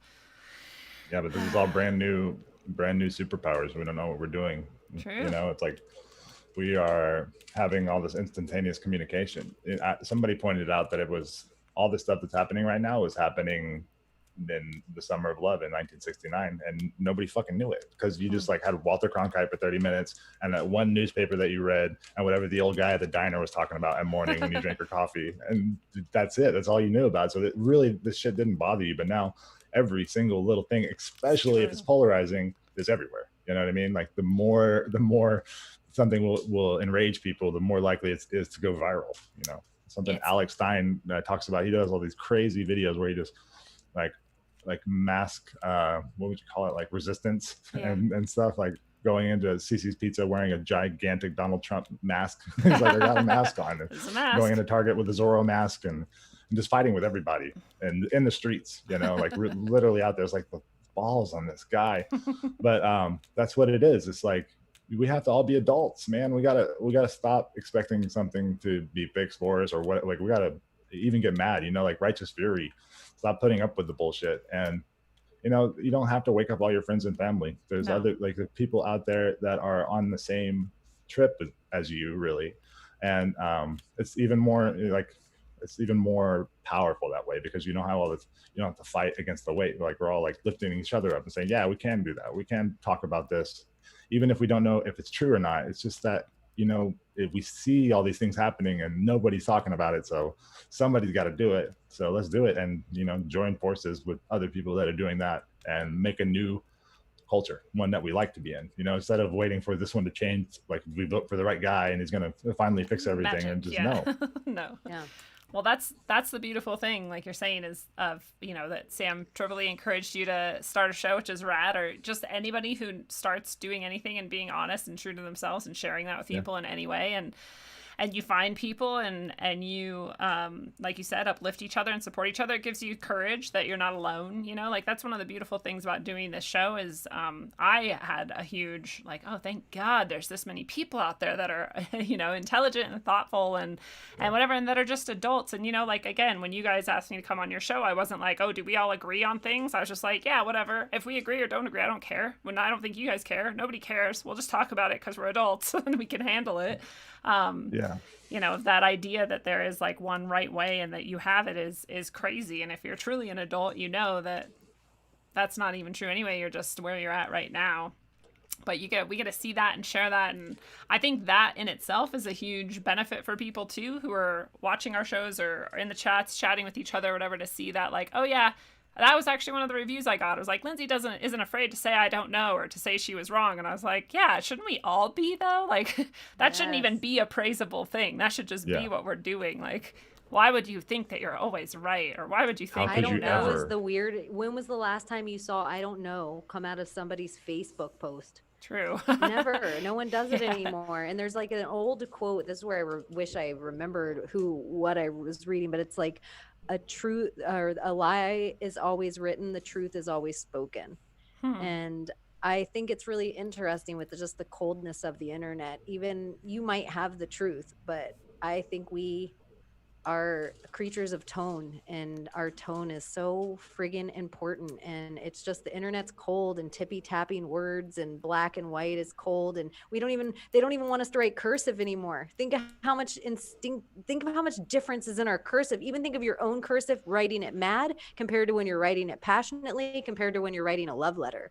And think of just how block letters have, they're brutal, their brutality. I think of, it's like them getting rid of the cursive is the same way of them destroying all of the great architecture, and then just putting us in these 90-degree boxes, and putting us with our water pipes at 90 degrees and our letters at 90 degrees. Yes, it's like they're trying to box us in. Literally. Look at us. Literally. There's two things that makes me think of what you just said about writing being a lie and the truth being spoken. And one is that, and Gary Wayne talks about this in this book that I've been reading of his, of the Genesis 6 conspiracy. And hopefully he's coming back on Rogueways soon, so we can talk about it. But it was the first time I'd really heard it put this way. And it really like resonated. Like, I feel like I'd had that sort of idea somewhere, but I just never really like put it together. But this idea that writing was sort of given to us as like a trap, as a way to like, look at, you can communicate all these things, but really, like you're saying, it's the only way you can lie. Because if someone's looking you in the eyes and they're talking to you, even if they utter a lie, like, you know it's a lie, so they're still not lying. You can feel it. And then that backwards speech stuff where it's like the truth comes out either way, it's just backwards maybe, like it's that same, like you were saying, we're like tonal creatures, we can hear it, we can feel it, and we just know it. But if it's written, I don't know if it's as easy to know. It's like way easier to be like, oh, is that true? Or I don't know. I never talk to anybody ever, even in my regular life, for more than 20 minutes without talking about Terrence McKenna. But that's what he says about culture. It's an operating system. All of it, the language, everything is this programming. And with the psychedelic experience, or you can get there with shamanic ritual drumming or fasting or all these other things. But you get into the state where like all those kind of things break down. Like our language is trapping us in the part of our brain that has to process things and go through our memory to the words we learned. And even when I'm spelling things, English is so weird. Like my brain has to stop and like make sure that I'm doing all these stuff right the whole time. Even simple words, I'm like WHO, like what? Your, like all these things that are just complicated, overly complicated. I think on purpose, because it's like if the further you go back, you listen to like Aramaic and Sanskrit and stuff, it's very musical, and it's Chinese. Usually encoding a lot more and is beautiful also. Like I've never had good handwriting, and I know that it's because of my attention span. That's what it is. Like I used to think about the people that do like, what is it, calligraphy and stuff, and like would literally write the Bible with all these pictures and stuff. It's like I could never, not one of those words would be like a whole day project for me just to be able to make my brain that like rigid, to like hold it in one place and focus on one thing and do it perfectly. But I realized that that's like a very important ability, like the focus and intention, or it can get a lot of things done. But it's also like people like Bill Gates or whatever. I think he's probably just a cartoon character, but these types of people that are so really good at one thing or a few things that really don't have any room for other things. That's why somebody like these really, really educated people, the doctors, 20 years worth of school and training and all this stuff and memorizing all this stuff, and they come out and they're completely able to be brainwashed and controlled, and they do whatever they're told. And it's like this factory.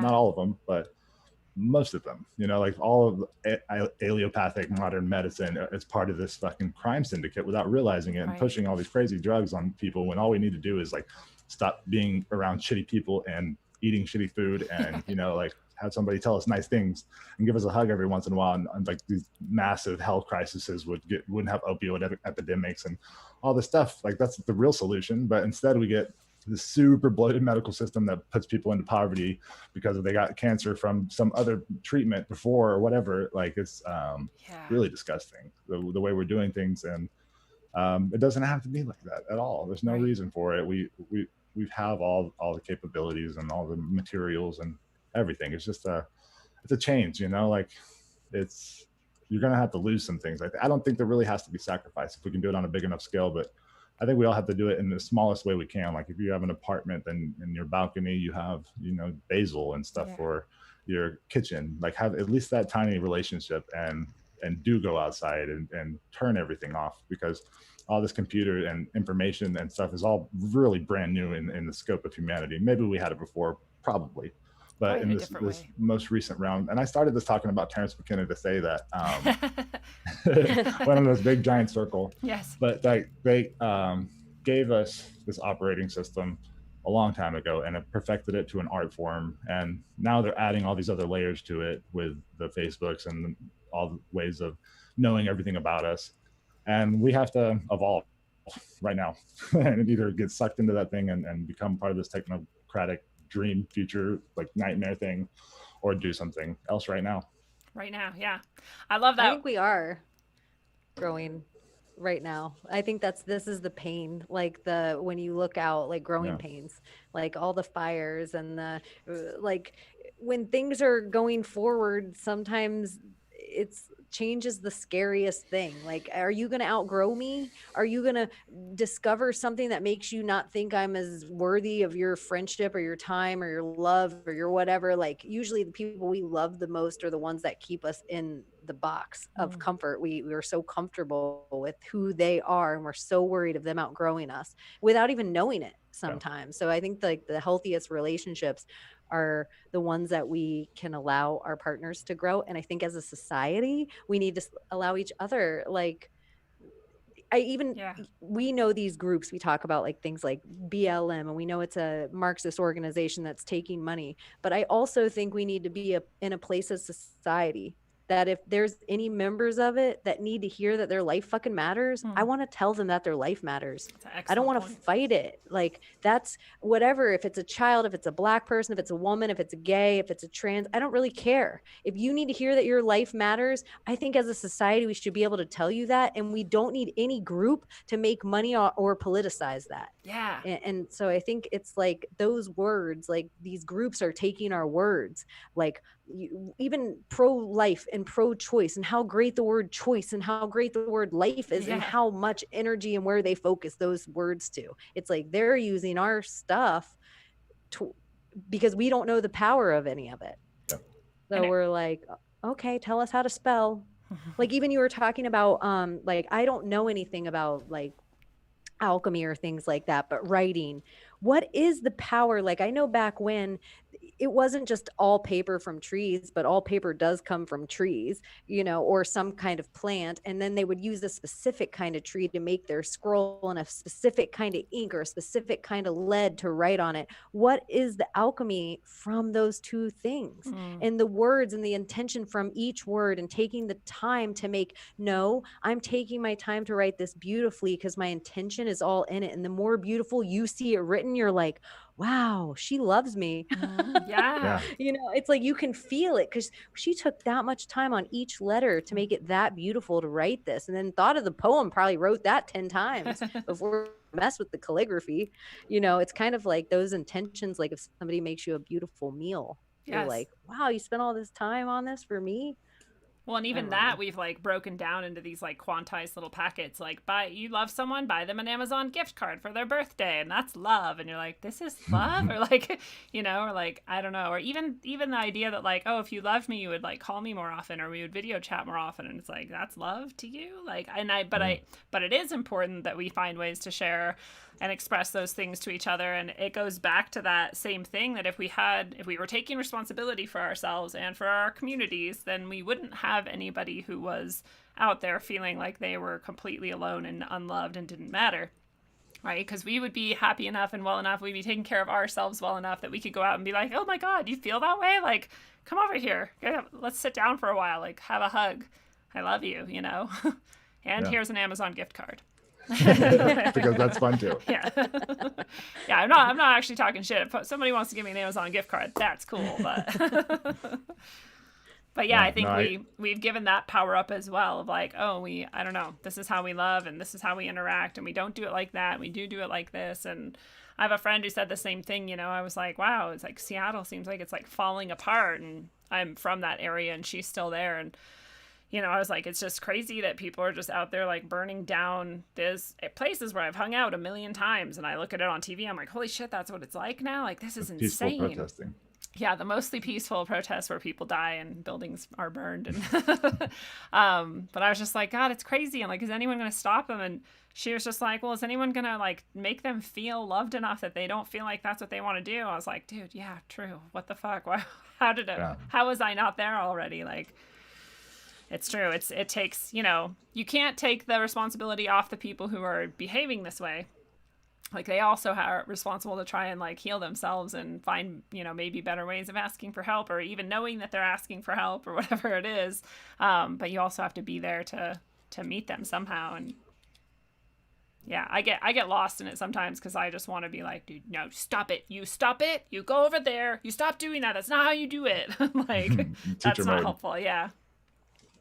I know. I think of I'm like, everything has an easy solution. It really just takes us to have words and not yell at each other. And it also, we have to have the comfort and the freedom that I might say 10 wrong ideas and one great one today, and you might say 10 wrong ideas and one great one today, and you might say, and all of us give the freedom of not, when I say my 10 wrong ideas, that you're not like dildo. Yeah.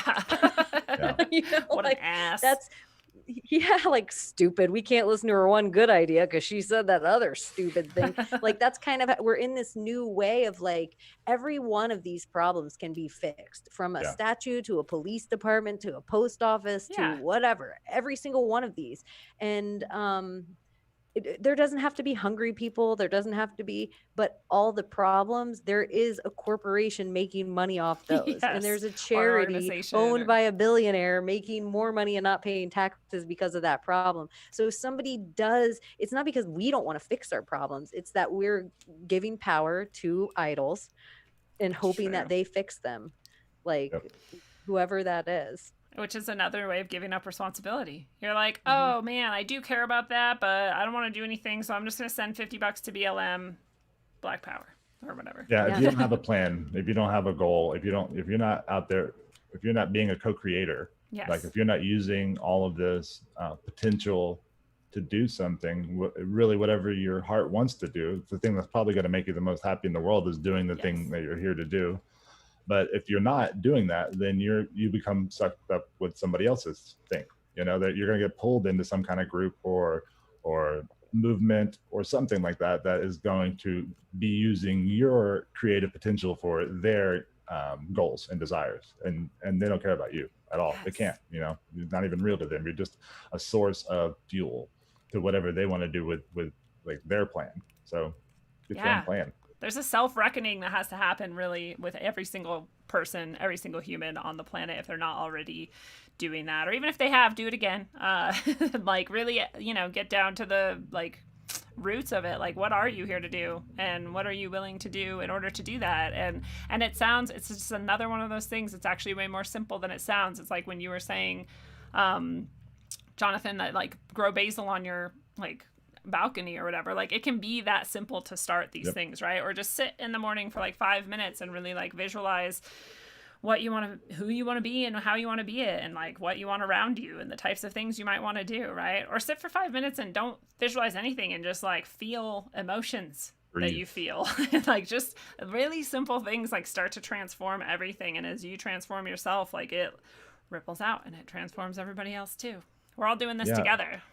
Yeah. I always start with, I think it's just the easiest one. Everyone pick one thing. Everybody always wants to overhaul their life, overhaul their diet, overhaul. And I'm like, just pick one thing. Just start with one thing. And for me, I just try to be grateful every time warm water hits my skin. I've been without power in life. I've been where it's like freezing cold, frigid. And what a blessing. And how many people don't get warm water on their flesh? Yeah. Ever. life. They never get to feel like this is so luxurious. Lovely. Yes, and I feel so rich, and I try to remind myself that like how rich and blessed I am right now. And then from that warm water moment, if I can carry it out, like, whoa, I'm so rich. I have this clean towel. Yes. This clean, fresh towel, and I have a washing machine to wash it. Dude. Weird. I waste water to wash this towel that other people don't have to drink. Like if I really put the smallest things in perspective, almost like Birch says, like the foot, like the wheel is just an extension of the foot. If I kind of do that backward with my gratefulness in life, it's so much easier to have a good day. And you watch somebody else tailspin and you're just like, it's fine, dude. It'll be okay. Everything's good. And you're kind of like that person that you're like, I don't want to be like the happy, annoying person that I'm not validating your, great. I know, but it's kind of, it really is a mindset. You can also feel your energy shift of like,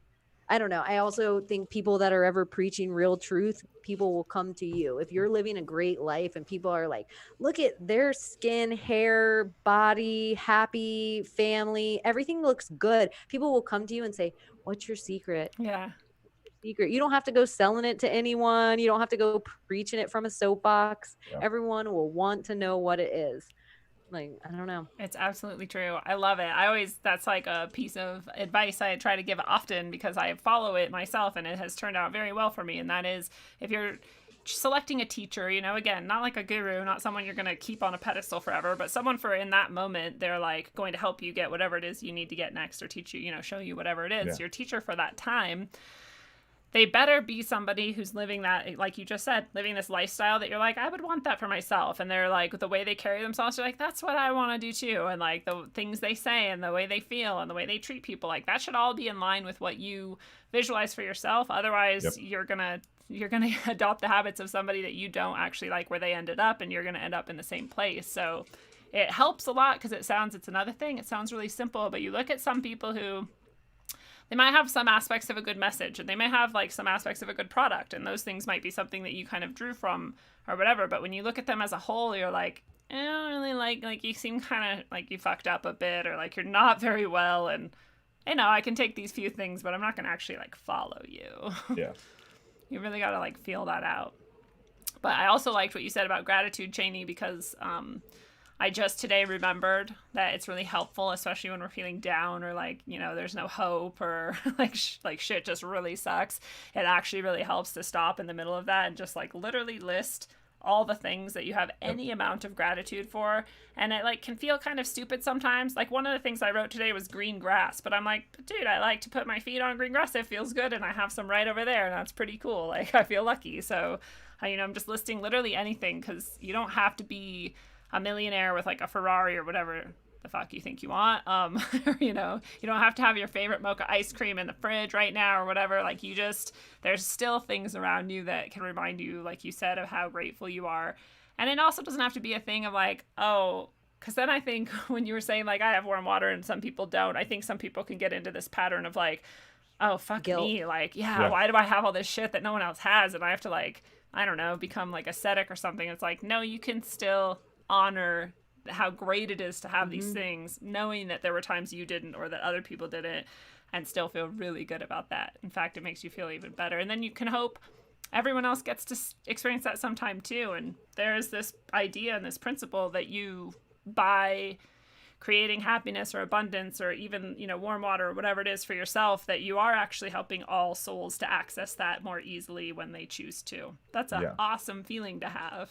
Yeah. That's a really good way to look at it. I read somewhere and it just kind of clicked everything together for me, that everything you have right now is something that you wanted in the past. And I just sat there and thought about it. And I was like, damn. Literally every single thing about my life is something that somewhere back in my past, I was thinking that I want it to be like this and I want it to be like this. And maybe not all the things, but kind of, in some way or another. And I realized that I don't know, like personally, what the best outcome is.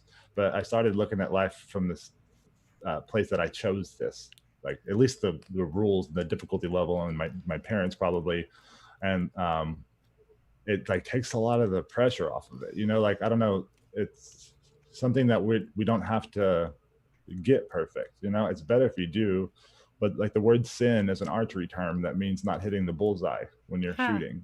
literally. It is. And it doesn't mean that you lost. You might still win the competition, but you didn't do the perfect thing for the moment. And that got taken over and turned into this whole guilt trip that has enslaved humanity for who knows how many thousands of years.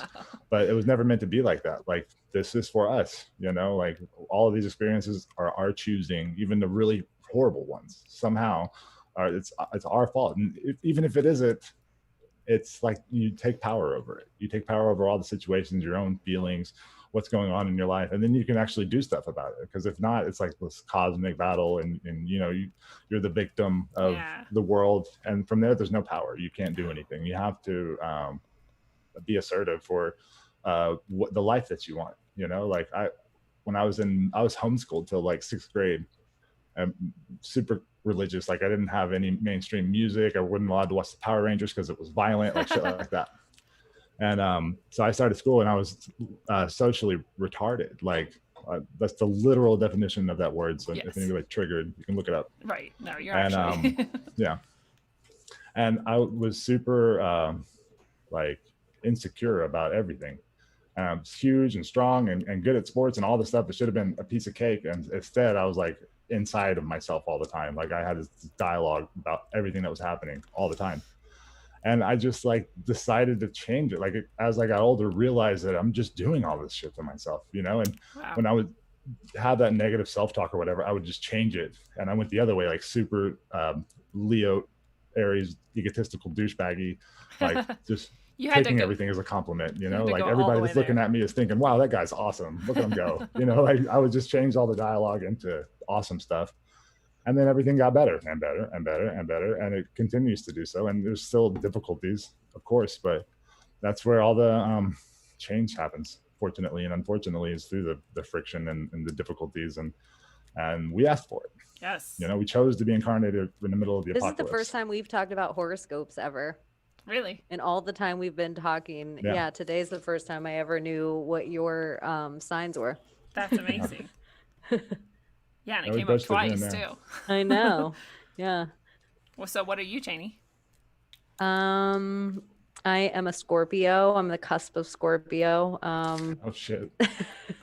And it's funny when you were saying that you're both sides of your personality. I'm like, oh yeah, I remember when I learned to control my stinger and realized, oh, the stinger's my fucking tongue, and it can be really sharp and really dangerous, and I gotta use it for good. I also realized I think I'm a snake for my Chinese zodiac. I think. I don't know. I don't think I've ever known a snake. I think because my brother's a dragon. Yeah, look. Oh, dragon's a good. What's yours? I'm a cock in the Chinese, which I forget what that is even. I mean, I guess it's cock-like, right? I'm probably like strut and like think I'm badass or whatever. Like, I really don't know it. Which I am kind of like that. I was definitely an asshole for a lot of my youth, and like not like a popular girl, but like a druggy popular girl. So I was like kind of a bully, but only to the other bullies. And like, so I was like a strutter, but I feel like I kind of used it okay. But I was definitely an asshole to people who I've hopefully apologized to since then. Yeah, me too. And then I'm a Sagittarius in Western astrology, which fits me pretty well. And then I did my sidereal Vedic astrology, and I'm an Ophiuchus. And I have a lot of Sagittarius still in my chart, but the Ophiuchus is like the main sign, and that fits way better because it's like the healer, the teacher, the you know, and still has that sort of thirst for like knowledge and new experience and whatever, which is like very Sagittarius-esque. But that's like what I've been a teacher my whole life, and you know, that's what my show is all about, and my whole goal is to heal myself and everyone else. And I'm like, that's way more my like energy, but there's definitely some cock in there for sure. My wife is a cock as well. So snakes and cocks are good together. I'm a snake. Yeah, I'm a snake for sure.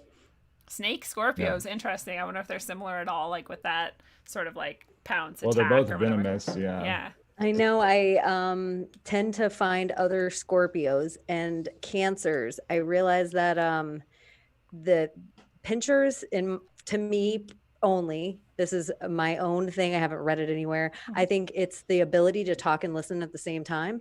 So when you're around Scorpios and Cancers, it sounds like a hen house of just a bunch of talking over each other, and everyone's like, no one's listening, but everyone is. Yeah. But if you're not one of those signs, it just sounds like you know. That's my wife and her daughter. It's my wife's Leo Scorpio and her daughter's a cangrejo, like the Pisces. What is it, crab, right? Pisces is the fish. Pisces is the two fish. What's the crab? Cancer. Yeah, that one. And they're like super emotional, and that's the shell, you know, like they always have it on the outside. But just like the Scorpion, it's a super good mother, you know, like it's as long as you don't cross them, you know, like if you're in the love group of the Scorpion, that's the best ally you could possibly have, because they will literally go to war for you and then win probably. And like, if you ever seen a Scorpion with their babies, they're like big mama Scorpion. She has like 100 babies on her back that she's just carrying. She carries them around everywhere and can attack and kill things while she's carrying all these little babies around. Oh, wow. It's terrifying to see. Yeah. But very touching. Yeah. It's also really sweet. That's amazing. But, my brother's also a Scorpio, and he's also really funny, and he's never been a comedian, but could have been, like, he's very hilarious.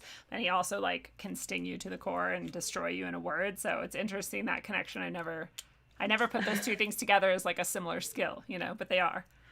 And it is that hard shell. I've realized, like, oh, I'm sensitive as fuck. Everybody with the hard shells, they're really sensitive. And so I've realized, like, oh, if I just tell people, you hurt my feelings, then I don't even have to use my tail. That's true. Most of my sensitivity, it's like, you hurt my feelings, let me say something back twice as mean. And it's like, no, it's just so much easier. I find all those, if you just even tell someone, I'm jealous, it's so much nicer. They'll even find it endearing, like, oh, you're jealous? That's cute. Yeah. But if you act jealous, you're an asshole. That's true. Yeah, I really had to get to the point where I realized that I'm an asshole on accident a lot of the time, because it's something in my makeup where I'm just like, this is just a thing I should say now. And then people are like hurt, and I'm like, why the hell would that hurt you, you idiot? Like, that had nothing to do with you. And then someone has to like break it down for me. Yeah, they're like, well, you said it like this, and their like daughter's like that or whatever. And I'm like, oh, but that's not what I meant. And like, I've had to get to this point where like, it doesn't matter what I meant. It doesn't matter that I didn't think that it should hurt them. It hurt them, and I just have to say, I'm sorry for hurting you.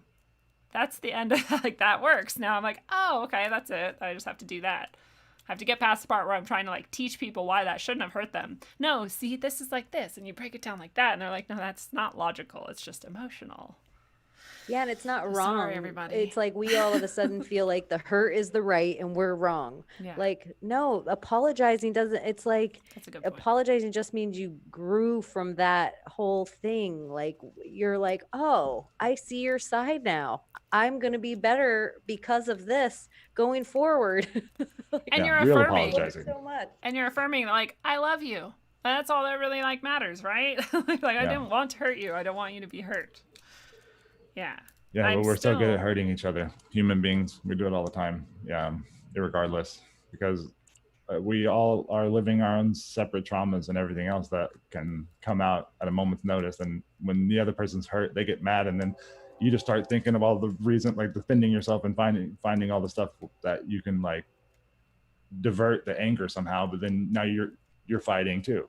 And it's that easy. We were just hugging and loving each other just a second ago. Yeah. And with a few words and just like a miscommunication or whatever, we can fly off the handle too. We're like, I think it's because we're going through this thing, you know, like all of us, the whole system, you know, the earth and the whatever, the luminaries and all life on earth is going through something right now.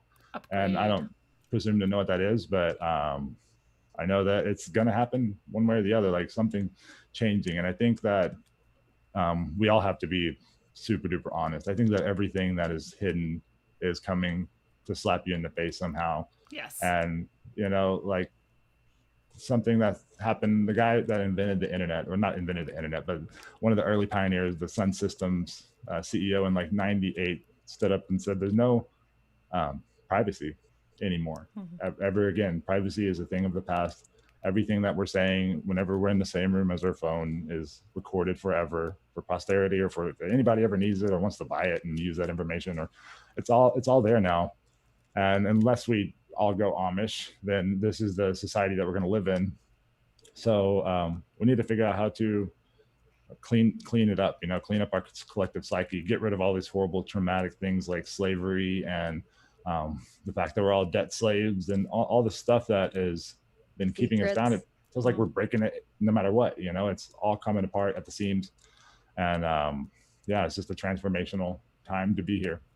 Well, and that would be what that process would look like, of digging up all these old secrets and hurts and things that were hidden that like were not in the open, and bringing them into the open is this like chaos and like clashing and pain and whatever. And however you want to say it, it's like we're healing ourselves, we're healing like an ancestral trauma, if you want to look at it that way. Like this goes back for who knows how long, and but like healing it right here right now and doing the best we can with that is healing all of that back then and into the future. And that's time travel, dude. We're time traveling just by healing ourselves.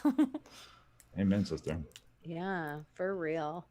I also, you said adult, we can all be adult and talk, and I'm like, no, we all have to be more kid. We all have to be 9 again. We all have to be 9 and heal that. And like, I feel like somewhere adults messed everything up. Like our kids' senses are closer to the truer senses. The way we look at the world is usually true. Usually adults break us. They make us sexist and racist, and they tell us all the lies that were told to them of why things work the way they work. They don't have any answers for anything. You're like, why is that? They don't ever say, I don't know. They just keep telling you another bullshit thing. Why is the sky blue? Because like they don't ever say, I don't know. So much God of really it is likes blue. Yeah, it's just like I just First feel thing like that pops into their head. Yeah, we almost need to be kids a little more. Like all the phones and Black Mirrors are business. Like we need to play. Like get your Legos out, go dig in the sand. Who cares if your feet are dirty? Like it's kind of true. Like, if you think back to the playground in like 3rd grade or whatever, and it's like you're fighting with somebody and all you have to do is be like, well, that's not fair because of this. And everyone else is like, oh yeah, that's not fair. Like, oh, okay, well, should do this then. Yeah, let's do that then. Or like some kid runs out there like, can I play with you? Like, yeah, okay. Like now we're friends. It's that easy. Like it's very honest and very vulnerable. Who are you voting for? Oh, are you actually asking me? No, I'm sorry. That was me talking to the random kid in the playground before I would lose friends. Yeah. What system are you going to buy next year, bro? What do you think about abortion? Yeah. I know. I always think it's cute. I have a friend in California, and her daughter was probably in like 1st grade at the time. And her daughter kept talking about her best friend in school every day, her best friend in school. So Tori would go and be like, point out your best friend to me. And she'd be like, Mom, the girl over there with the pink book bag. Mom, the girl over, Mom, she's wearing the whatever. And she'd describe all these crazy things. And Tori'd be like, I don't know who she's talking about. So then when she finally met the girl, she thought, it would have been so easy if my daughter would have just been like, Mom, the black girl. Like the one black girl in all the class. I would have known who she was talking about, but her daughter never used that as a descriptor. That's and amazing. and she just called me and was like, I'm an asshole. My daughter's awesome. And let me just tell you this rad story. And I just thought it was like, kids are, they don't see all the evil. I don't think they create it. I even think that Lord of the Flies philosophy is like bullshit. More of their brainwashing on what we would do of like. That's why we need governments, because that's how we really are. That's the justification. But you know what? There was a real Lord of the Flies in real life. There was an actual boat of British kids who broke onto an island and crashed, and they did not eat each other and rape each other and like they just like had fun and ate coconuts and were like, woo, like until they were rescued. Yeah. Like we would imagine. How to fish with a stick. Yeah. I'm like that every time the first time I read that book, I was like, what is this evil shit? And then I found out people use it as a justification for like why we need government. And I was like, what the hell is wrong with you? I was like, you think that's what kids would do? And they're like, well, that's like obvious. Like people break laws and stuff. I'm like, that's so different. That is so different from saying a group of kids on an island would rape pigs or whatever the hell happens. And I'm like, all the stuff on our reading list, our mandatory reading list that we went through, or most of it was some kind of thing like that. Like they had us reading Catcher in the Rye and all this weird programming stuff, like manuals. A lot of stuff too about like a kid and having an animal die, like where the red fern grows, like real tragic, where you're like, oh my gosh, that's horrific. Stuff as a kid where it really is like that necessary over emotionalizing us. It is if you want to traumatize an entire generation of people so that they can be controlled based on fear for the rest of their lives. Yes, exactly. For real. Which is crazy because my students would ask me that, like, Miss Brown, why do we have to read all this like really awful shit? And I was like, dude, I don't know. Like, I don't know if why. You don't, I get fired. Yeah, pretty much. I have these books to choose from, and if you want to look through them all, like, you can choose anything, but they're all like this. There's not a single one that's just like The Maltese Falcon. Did you guys ever have to read that? No.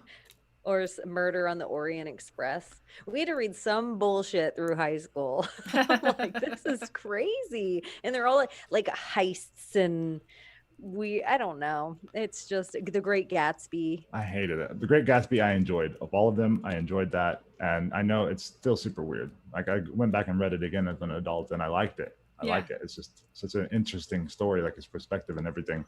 But I was like, I loved reading. I one year, like, I got grounded because I kept failing algebra, and I didn't give a shit. Like, they're like, you can't go to any parties, you can't hang out with your friends, and I was like, okay, cool.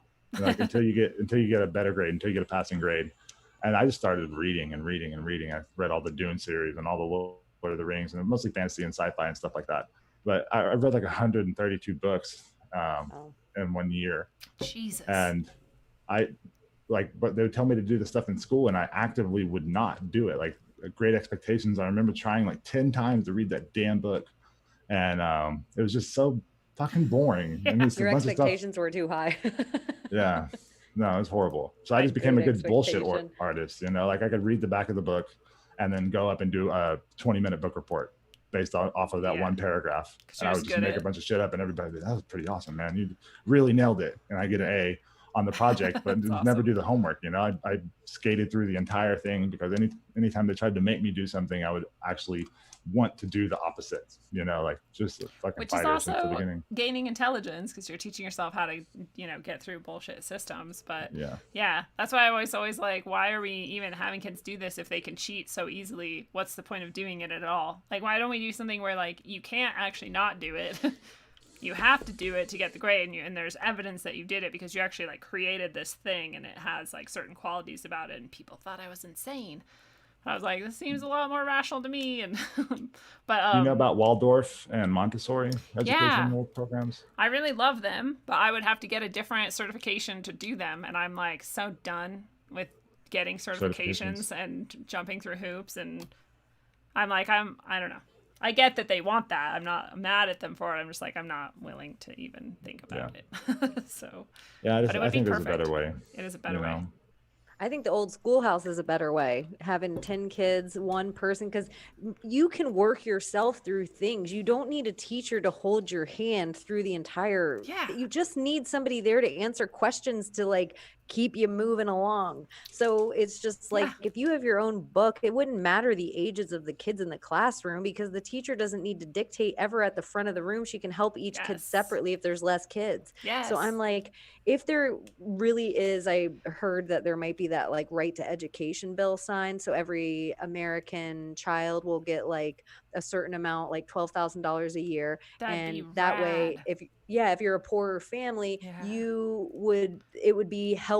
If you wanted to send your kid to private school, it would be part of the help. But if you wanted to send or if you wanted to send your kid to public school, you could do that. Or if you wanted to homeschool and hire one person and you and 4 ladies you didn't know sent their kids to you, then they could all pay you a salary. You could set your own lesson plans, your own field trips. Maybe you all took little trips together that were over the weekend, but it wouldn't have to be anything traditional that we know now. Like you could be, I find that kids only work good at this time to this time, but you could also as an adult be like, these people need to work. So this 8-hour block, but maybe me and my best friend, we could do this together. My best friend is awesome at art and is a gardener and all this. And I could take care of the education part and she can do that part. And then we can both have a rest from the kids for that 8 hours. And it's like, I would rather send my kids to that. It's so I just think everything could be simply solved, but we're just not allowed. We're not allowed. Somebody's because telling us, there's these teachers who, for me at least as a teacher, there's all these teachers who fight against exactly what you just described because it does not ensure them a guaranteed job. Like the public school would fall apart basically because so many people would choose other options. But my whole point was, well, then you go do the other thing. Like, who cares where it is or how it is? Go do what you want to do. And like, what you're holding on to this horrible system that traumatizes kids and trains joy out of them and teaches them that anything learning or education wise has to be like dull and horrifying. Like that's all.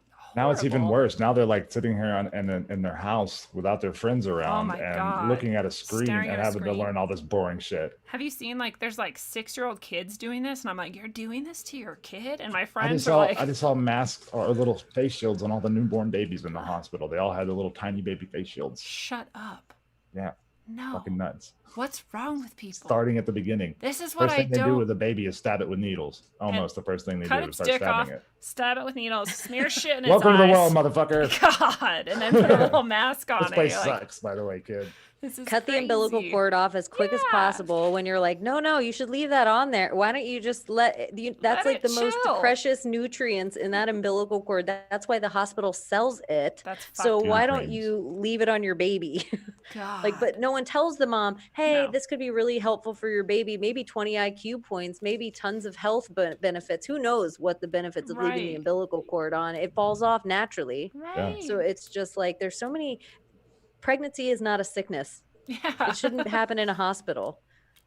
Exactly. Amen.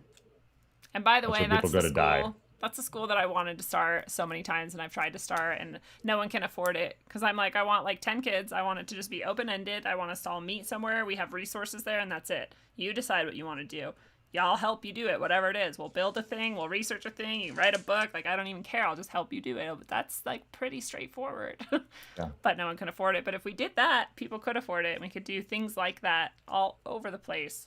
Micro level, macro level, whatever we wanted to do. And competition is key. Like it really, if you do something, but even better than competition is open format like we're doing right now, where you have your rad school, I have my rad school, Jonathan has his rad school. We all can meet up and say, hey, I found out this works. Oh, this is really problems for me. And you're like, hey, I found this little solution for that.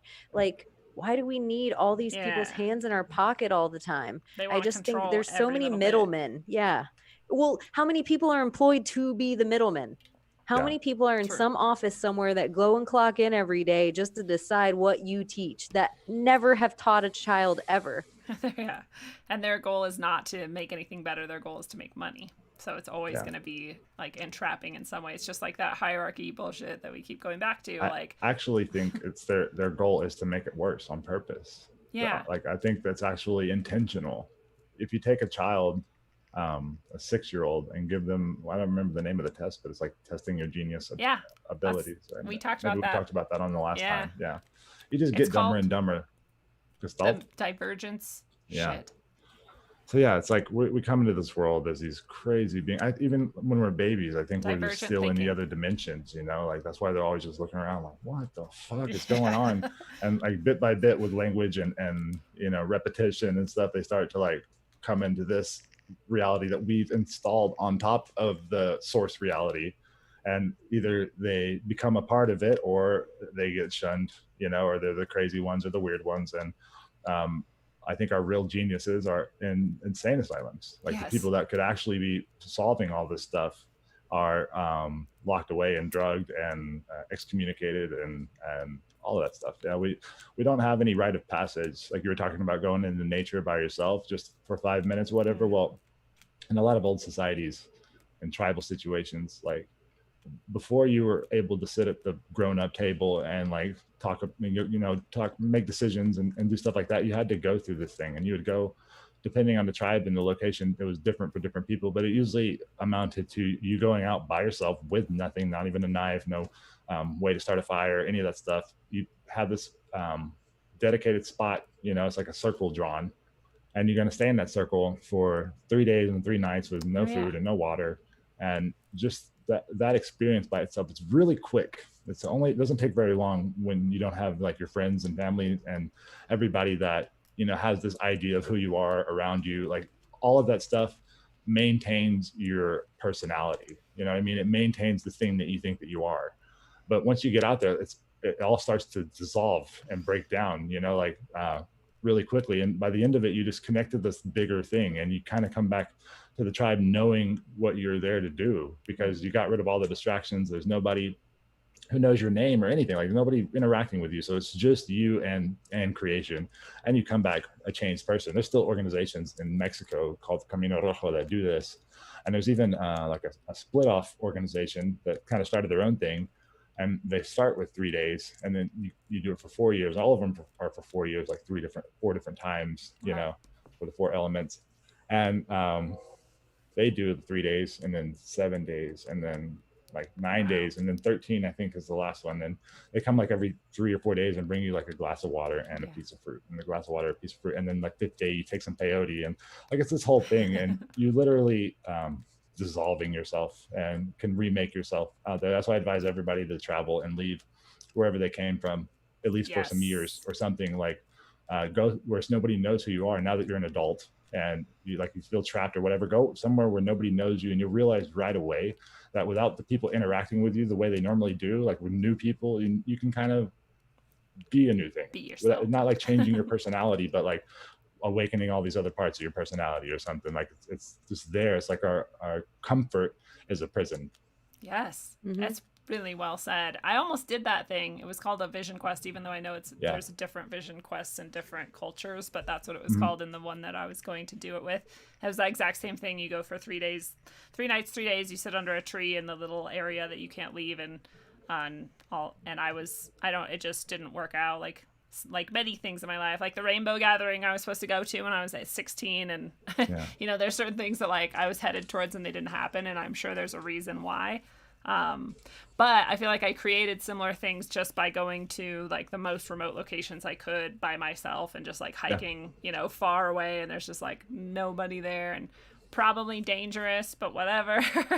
I can't really recommend it because I don't want anyone to die, but I just like something like that. The closest you can get to that, or even like you said, just going away from all the people and going somewhere new and immersing yourself with that is very similar and totally different, but it gives you a similar sort of ability to reflect on like, what am I really? Like, what am I when I strip away all of that and what's left, at the core? That's a beautiful thing to find. You get bonus points if you go somewhere where you can't speak the language and they can't speak your language. And then you like starting over in this super weird place where you're like a 2-year-old again. And just to like ask for some milk or something, you have to like stumble through it, and you look really dumb, and you have to like go back to this place of being comfortable. Like here in Mexico, I live with, there's a lot of people in this area that are from Canada and have like a place, the snowbird type thing where they come down for the winter months and hang out here on the beach. And there's people that have been literally spending half the year here for 40 years that don't speak any Spanish at all, and are still just like forcing these people to speak in broken English to them and living in their country. And, I don't know, it's just weird that you can do both things. Like just because you travel doesn't mean you're going to be enlightened. Like you have to go with the intention of maybe just immersing yourself and finding out what they're about more than trying to share what you're about. And that's what's going to help you grow, adding their stuff to your stuff. Yeah. And the same, it's like a really good reflection on what you are and are not when you have to be in that situation where nothing of comfort is around you. I lived in Turkey for a year, in Istanbul, and wow, and it was awesome. And a lot of it, most of it, I would say I'm pretty immersed in, because I was teaching at a Turkish private school with Turkish students and Turkish parents and Turkish teachers. And the place I lived, the building was all Turkish people, and rode Turkish buses and like all of that. And so there was a bit of immersion, but there was still, this propensity to find other English speaking people, even if they weren't American, if they were British or whatever, South African, and hang out with them because it's comfortable. And so, but when I moved to Bahrain the next year, and I lived in Bahrain I meant to live there for 2 years, but I made it like 4 months before the bombs drove me away. But there it was way less immersed. It was like, Bahrain is this very rich country, and so they have like malls and like just a really westernized globalized. And so like you go there and it's like there's still Bahrainis and there's still other languages, but it's like there's a lot of English. Everyone speaks English and everything's westernized, so there's not really any immersion. And then even within that, there was this thing called the British Club, and everybody would go to the British Club and spend all their free time there. And so if you weren't like at the school teaching, you were at the British Club, like swimming or working out or like drinking Pims with people and not being in the culture. And it just felt the whole time I was like, this is really like where like I want to go back to Istanbul where I could be like go eat like the local food and like hang out with actual Turkish people and like, you know, that was not how it was there. It's very different. It's like the colonialism mentality, you know, like it's the same thing when the Brits were in India and they just like set up British buildings and, you know, all these British things and just set it on top of the Indian civilization and said, all right, well, you got to listen to us now, and just tried to force their cosmovision on these a billion people almost. You miss so much. Yeah, we all do that a little bit, I think. Aren't we not even hardly immersed in any culture in the places we live anymore either? It's like we're so far away. Like even in the room we're sitting in, we're all looking at our phones. Even in it's like culture is getting so far away from us, and I think it's special. I think traditions and rituals being passed down, and I think this kind of recipes and songs and fairy tales and lore, I think that shit is so important, and it's important for each of the cultures all around the world, like to be a part of that and get to know those real things. I think a lot of the times we travel to those places with a camera in front of our face the whole time. And if you want to look at the world kind of like through that fishbowl lens, like you're looking at it through a fishbowl, I'm like, that's all you're ever going to see. It's different than when you're diving, you know, like, you know, kind of get the camera out of your face. Even in nature, like you're looking at a sunset, put your camera down. Yeah. Like, well, that's my aunt's best advice she ever gave me was like, put your camera down sometimes, because I love taking pictures and I love being able to like keep those. And I love being able to share them with people. And, you know, it's like artistic and I enjoy it a lot. And I like documenting things. I'm like the documentarian in the family. And she's like, you need to put your camera down sometimes and just experience where you're at. And I was like, whoa, she's right. And the 2 times, those 2 whale encounters I told you guys earlier, someone actually lent me a GoPro that could go underwater. And I was like, cool, I can even document this. Like I was so happy and grateful, and I was using it the whole time. And the 2 times it died were the 2 times I had those encounters, because I was actually like connecting with the environment. And I was like, why did I have a GoPro the rest of the time? I wish I didn't, because I still go watch the videos and I like it, but those 2 experiences are worth way more than any video or picture could have ever be. Yeah. And it was not going to happen if I had the camera there. They say that there's some part, I don't know scientifically what happens, but I read a study that there's some part, once we take a picture of it, our brain does not store it in our memory bank. It puts it somewhere else. That makes sense. sense.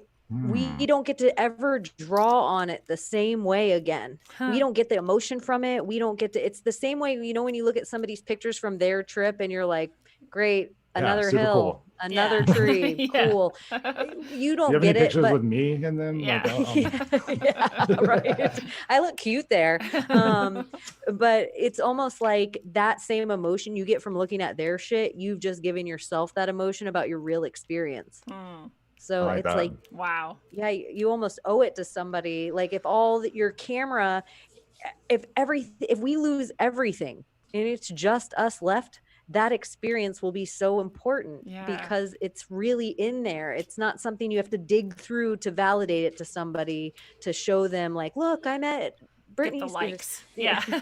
Well, and if we're talking about ancestral like trauma or all of that, like that thing you're talking about, like storing it inside of you, like you literally are passing that on now. And if you don't have that experience, it's just, wow, evaporating into nothingness. I feel that way. We started talking about like the animal encounters or the encounters with beings, and I was driving home from the farm, and it's like down this dirt road, and this I just see this lump just drop out of the sky and hit the ground at like terminal velocity right in front of me in the middle of the road.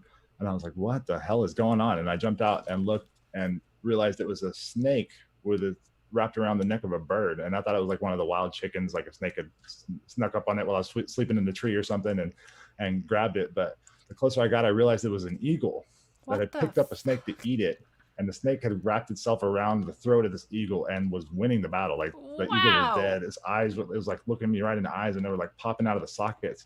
And I pulled out my camera and started recording this fucking crazy event And I was just like asking the eagle, like, or looking at like, what the fuck am I supposed to do? Like, do I help you? Like, do you deserve this? Like, what's my place in this? Like, who gets to win? You know, you're trying to eat this dude. I understand why he's pissed. Yeah. But I was like, fuck it. No, I have to do something. Like, I can't just sit here and watch these guys kill each other. Yeah. And I went and got a stick and was like fighting with the snake. Wow. And the snake was like, had his back half wrapped around the eagle's neck and was just like up trying to bite me at the same time. I was like, dude, you really want to kill this guy. Like, but he knew, like, in his mind, if he lets go of this eagle, he's is toast. Eaten. You know what I mean? Yeah. Like, and so I was like, just made the decision. I was like, I'm going to save both of you, and pulled them apart, grabbed the snake.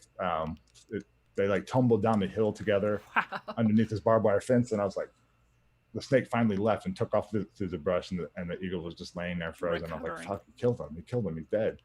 And I was like sliding under there. I didn't know what I was going to do, like eagle CPR or some shit. Like, I was already imagining I was going to hold down his talons so he couldn't claw my eyes out and like blowing his little nose.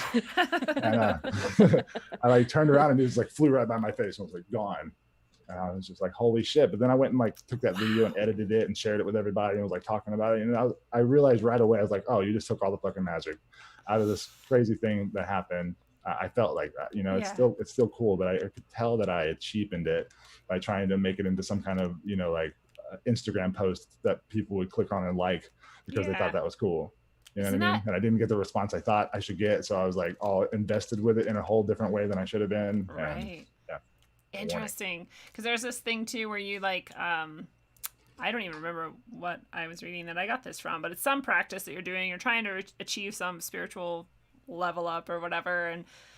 And the person who's teaching about it is like, you know, the first thing that you do after you do finally have this experience is you don't tell anybody. And I was like, why would you keep it a secret? And then he's like explaining, he's like, because when you tell people, like now you're giving the power of it away. Like for like likes or whatever, for like clicks and like, you know, for attention, when really you're supposed to keep it for yourself and like focus on it and like, you know, hold it. It's your gem. If you give it away, then you're cheapening it. And I was like, that's so interesting. Because at the same time, I feel like, you know, that eagle and that snake maybe had this message and you were experiencing that and you're getting this message from them. And then maybe that sharing that experience brings that message to someone else who needed to hear it, you know, or maybe me sharing my experience, spiritual experience I had, bring it to someone who realizes that's what they need in their life or something like, but there's some fine line. Yeah. Like you're sacrificing some of your spiritual growth for, I guess, the greater good, which will come back. I think if we do it with good intentions, like everything gets paid, all the tabs, you know, everything bad and good. I feel like maybe it's just because I believe in it, but I think that we are the generators of this reality. And maybe that's why everything in the Bible is true, because so many of us believe that everything in the Bible is true, and they believe harder than we do. So they're winning the belief battle. The control of the belief that we all have to share, because we also have this shared part. You know, we're probably more like a bacteria than some kind of individual being. You know, like we're all living out some greater plan as our human, like global human body that we don't even understand at all. And that's something I always go back to with like pollution and all these horrible things that we're doing, but we're literally just acting like we're just doing the things that we think we need to do. Everybody is, I think. And so even the Rockefellers and Rothschilds think that there's too many damn people on the earth and they need to kill everybody. And if they don't control us, then we're all going to go crazy. And, you know, I think maybe they are super duper evil, but I think most people are not. And like we can work through all this stuff. Yeah. If we want to. I do think it's a global process, and I do think we're all connected in that way. And I do think, like we were saying earlier, that each thing you do and experience makes it a little bit easier for the next person to do an experience and share that information. And maybe that just answered my own question of why you don't necessarily have to share it with people, because just having it and just doing it makes it more accessible in like the field, the morphogenetic field of humanity or whatever it is. So I think that is, you know, the 100th monkey and all of that. Epigenetics. Right. And it's all, and I kind of, when you were talking about it earlier, I was imagining like this chaos we're going through as like if you're an individual and you're doing like trauma work or you have PTSD or whatever, you actually like recall and bring back out all the chaotic moment or the fight and the clash itself. And you, re-experience all those emotions and you face them and you kind of try to recalibrate them in a calmer way into a narrative that can stay kind of whole and move forward altogether, instead of being all these like disparate crazy pieces that can be triggered. And so I feel like that's sort of analogous to what we're all doing here, right? We're like, all right, let's bring it out. Like, let's like push the trauma into the forefront and let's all like actually deal with it so that we can move forward in this more cohesive narrative movement or whatever. I hope. It's uncool to not take a side right now. It is. And that's what I feel like all the people that I'm connecting with out in the world somewhere, that I'm like, I hope we all get to meet up one day, like an Iceland anti-fest, anti-test love fest or whatever. Like, I hope we all pick a place and everybody gets to kind of, but it's weird. That stuff, that silent majority thing, I like to think of it about like a love silent majority. Like, we've all been like quieted about speaking truth for so long because you're called a weirdo if you have a gut feeling, you're called a lunatic if you are hearing voices or like higher thoughts. Like, anyone who lives too much in those chakras, like Jonathan was saying, they're probably in an insane asylum. And for some reason, it's like finding the courage to be able to say this stuff, but because we're all finding each other, not in our neighborhoods, so it's like maybe even this thing like the internet, like we turn everything good. They can't stop it. We turn every single thing good. They even tried to like, we're going to make Lizzo so that they'll know it's over when the fat lady's singing. And we're like, no. We even turn like, I don't know. I just think I think we're really amazing. I think every single thing that's told, like, it's human nature to take advantage. It's human nature to start wars. It's human nature. I don't think any of that's true. I think every single thing they're trying to brainwash us. I almost was wondering if like, what if our fear is what makes us hungry? Like, what if there wasn't Eden, that you could be next to any animal and that animal didn't fear you and you didn't fear it, and no fear existed in that world, so nobody needed to eat. And because nobody needed to eat, no animal feared another animal hunting it down and chasing it. But it's like hunger, like that activity, it's like, oh, I'm fearful, I'm not getting enough calories, here, eat, you got to eat more, I'm scared you're not going to get enough. It's like who knows how broken we are? Who knows like our core shit? But it definitely seems like something's off. I really think it's so important to have any conversations, to be able to say we don't know, to be able to church and be like, here's an idea, here's an idea. Maybe none of us came to it, with it to the meeting, but maybe somewhere in the meeting we'll all be laying there 2 weeks from now like, holy shit. Like, I've had so many epiphanies now just from having these I just call church, open-minded love conversation like this, just allowing myself to church with once strangers, but now I consider these people friends, and I've never touched them. I've never shaken their hand. I've never given them a hug, but I know it's real, and it's as real as anything. So if this can happen with two once strangers, what could happen if I actually learned my neighbor's name? What could happen if I actually like went and helped my buddy get his truck out of the mud? What could happen on those small scales like that if I can love two strangers? And feel like, oh, those aren't strangers. What a strange word that is, stranger. What a beautiful thing. It's absolutely true. You can reach out and you can touch anybody with that energy and they're not a stranger anymore. And I love what you said too about like, we can't, or it's uncool not to take a side. Like there's people who get criticism because they're like, why don't you just say either way? Like, why are you so like milquetoast about it or whatever? I don't even know what milquetoast is, but I'm like, what's wrong with not being divisive or taking a side and like pointing out the good and the bad of both, and like, isn't that a great thing to be able to do? And isn't it a beautiful thing to be able to, look at somebody and not say like, you're on the other side for me, but just look at them and say like, you believe what you believe for some reason, and there's got to be something in there. It's not like you said, it's not like people are just evil and crazy and running around trying to like destroy themselves in the world for the most part. And if you can look at that from that place of like love, basically, then what I also love that you call it church, because that whole thing of like where two or more people meet in my name, there I am. I think it should. I think all of us should be churching more with each other, but it has to be no judgment with what comes out of our mouth. Yes. Like, we're allowed to ask questions, and we're allowed to have a free form of thought, and don't hold me accountable to anything I might think in this conversation unless I say, this is who I am right now, and I'm going to start marching for this thing. I feel like we hold each other like, Jonathan, you said 2 weeks ago, blah, blah, blah. Well, I don't feel that way anymore. I've thought different things. Do I have to walk through that whole thought process with you? It's like we're so tit for tat with each other.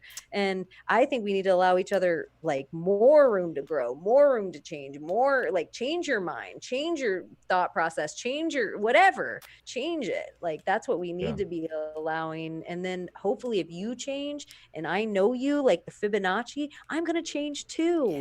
And if you're getting better and you're getting better, then I'm going to be getting better too. That's what I think. Like, one of our recent Idiocalypse episodes was awesome. We sat down with Birch Driver, this guy who does his own show specifically about Hermeticism.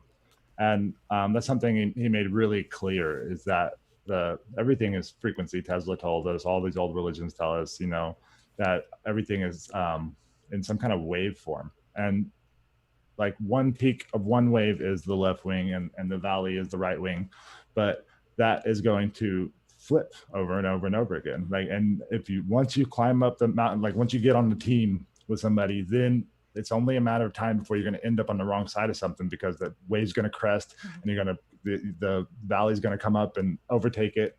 So the only way is to be able to shift back and forth, be very fluid with reality, because middle path.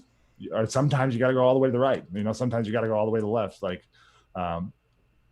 it's just like, what's the word? Like, whatever's happening right now, that's where we make the decision at. It's not reacting to anything. It's action. Responding. It's like right action. Exactly. You're going to know it too. It's going to be in your gut, and you just do the right thing. I think we all know it, really. That's exactly why I hate codification of anything or like committing to anything, because I'm like, right now, here's where I'm at. I have no idea what's coming. So why would I commit to only being right there? I might have to, like you said, like swerve left or right to like get past the thing, whatever it is, because no one knows what it is. So like, let's just go with the kaleidoscopic of possibilities and just respond however we need to in that moment.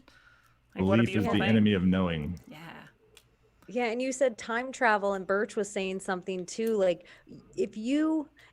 science proves, like, if I tell you a story that happened to me a week ago, I add new emotions to that story, and then I'll retell it different the next time I tell it, because I've added these emotions telling it to you. And then eventually it becomes a whole new story that I've created with new energy and that I've changed the past by my retelling of the story in the future. And Birch, he kind of, if you can change something, like right now, you can change the past. You can mold it. You can, like, if you can heal yourself or heal your friend, or you don't know how much of their memory and of their past you are changing.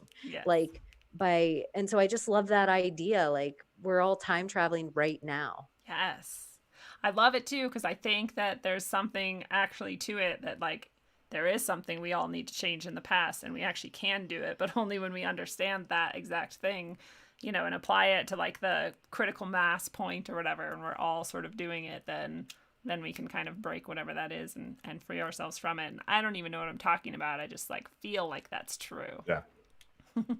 And don't you ever feel like when you don't know what you're talking about, sometimes it's like you're really talking with love in your heart, you feel this openness in the room, and then all of a sudden, like an open portal in your brain, that words are coming out of your mouth. You never heard them before. You didn't choreograph them. You didn't put them together. And the less ownership you take, almost like fear, like seeing something out of your periphery, how you couldn't see that the second you try to look at it, the second you try to take ownership of that thought, it leaves you. It's like, if you allow yourself to just keep attaching to it, almost like treat those thoughts, keep them on your periphery. Don't try to stare directly at them. Don't try to take ownership of them. Don't try to rewrite them down. Just be connected to it in the moment, and allow yourself to church with those people. And like, if they're like, wow, that was so deep, or that was so, I don't even know where it came from. Like, it would have not come if you weren't here to hear it. It was like you pulled it out. It's like, this is all happening right now, like, I don't know. The Christians have a good word for it. I think they call it anointing,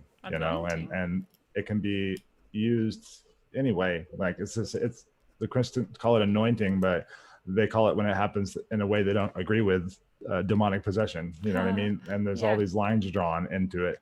But it's like this higher power that we either all of us have it, or we can all tap into it sometimes. And it is like that. It's about not letting it define you. You're like a channel for that energy. You're opening yourself up, hopefully in a very protected way. But even without all this thought and process, it just happens sometimes. And when it happens to me, I can feel it like rising up, and like my body starts to quiver and stuff. I can feel the energy inside of me. And if I'm not careful, like it can overtake it, and I'll start like stuttering and chopping up my speech and almost like visibly shaking. But it's like, I don't know if it's like riding a wave or something. Like it's the same thing when you play music for a lot of people and they're really into it. Like you can feel that. You can feel them looking at you and loving you, and like you're interacting with their emotional bodies, and it's coming back to you. And then now you can make your performance even better because of that, and channel through it. And it becomes like another being. You know, it's the same thing that happens in church camp and stuff. All these kids are the same age, and some really good looking speaker came on and gave some super catchy, charismatic message. And then the band played this music, and we all sang together with the words on the screen.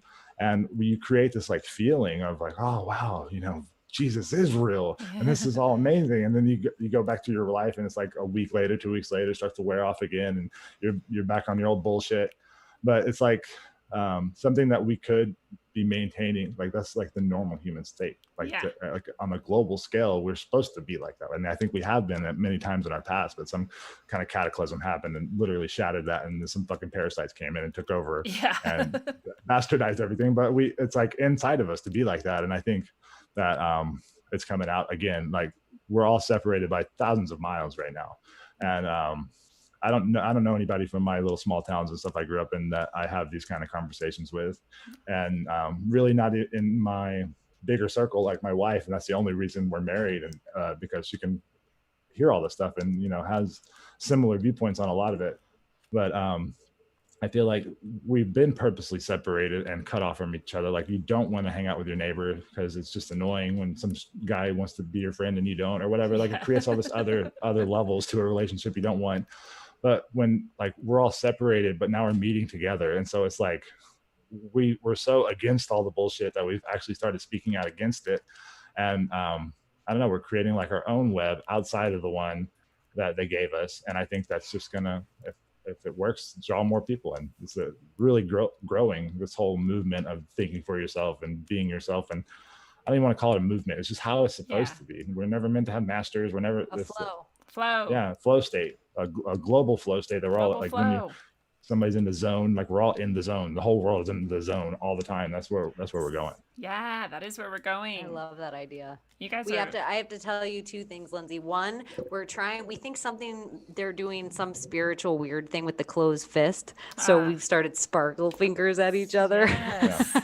I love that. Because we can't hail at each other because it just draws up bad memories for other people. Closing off your release of any kind of energy when you're doing this, right? And this is and if we just open palm at each other, it's a little right. You don't even want to do it all the way. No. Like I'm not even doing. I don't want anyone to still shot this photo. Right. Look at her.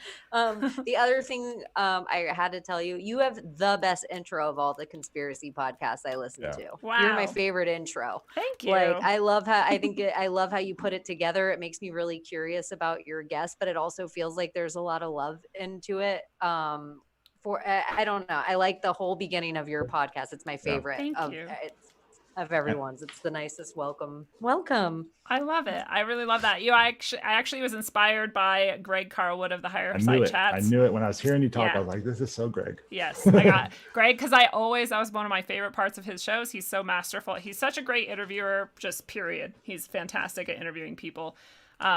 And then his intros are just so, I mean, that is, like you said, it's a great welcome. Like, let people know exactly what it is that you see in them and love about them. And it's disarming and allows people, I think, to step in with their like real selves. So I'm like, that's hopefully he doesn't feel offended if I say it. So I like to say he inspired me to do that. And I think it's just a really good way to treat people. Yeah. No, I think it inspired us a little. Hopefully ours gets a little better, but we started where we actually do our after show, and almost like we took a drug trip with our guest and then our come down off of it. Like, so what were the mushrooms like? And then us talking about it. And we do that before our show. That's rad. But it's kind of inspired by, I liked your intro, and I'm like, gosh, I instead of just, here's our guest, cause you never know what you're going to talk about until it's over. And every time, well, we've only tried once, but when we tried to have a bullet points, it didn't go great for us. No. We got 2 of the bullet points. Poor dude.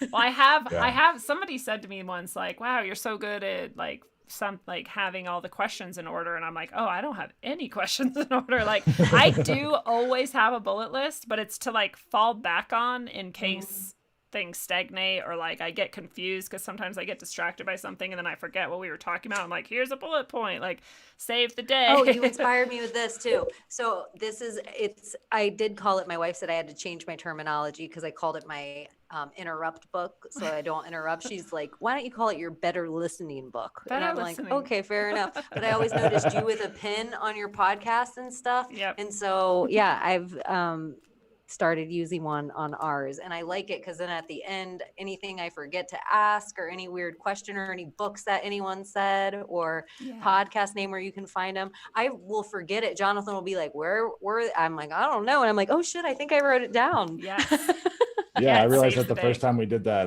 that like breakdown after the show, and we just had this almost, or maybe a 4-hour conversation with somebody, and afterwards we're like going to talk about, like, you give the intro, oh, we talked about this and this. I was like, well, we talked about astrology and something else. Like, I was there the whole time.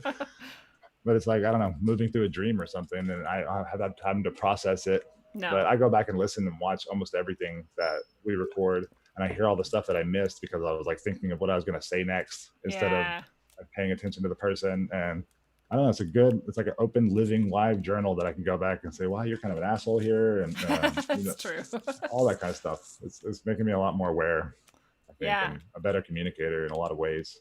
It's absolutely true. That's one of the things, Jonathan, you always say books, that I think I've noticed with some of our other guests, that I'm like, in the realm of, and I don't want to say we're all in kind of this conspiracy, but it isn't. We're just in this different, but in the realm of some people I know, I'm like, gosh, that seems like commonplace that I've heard 3 times. I need to write it down.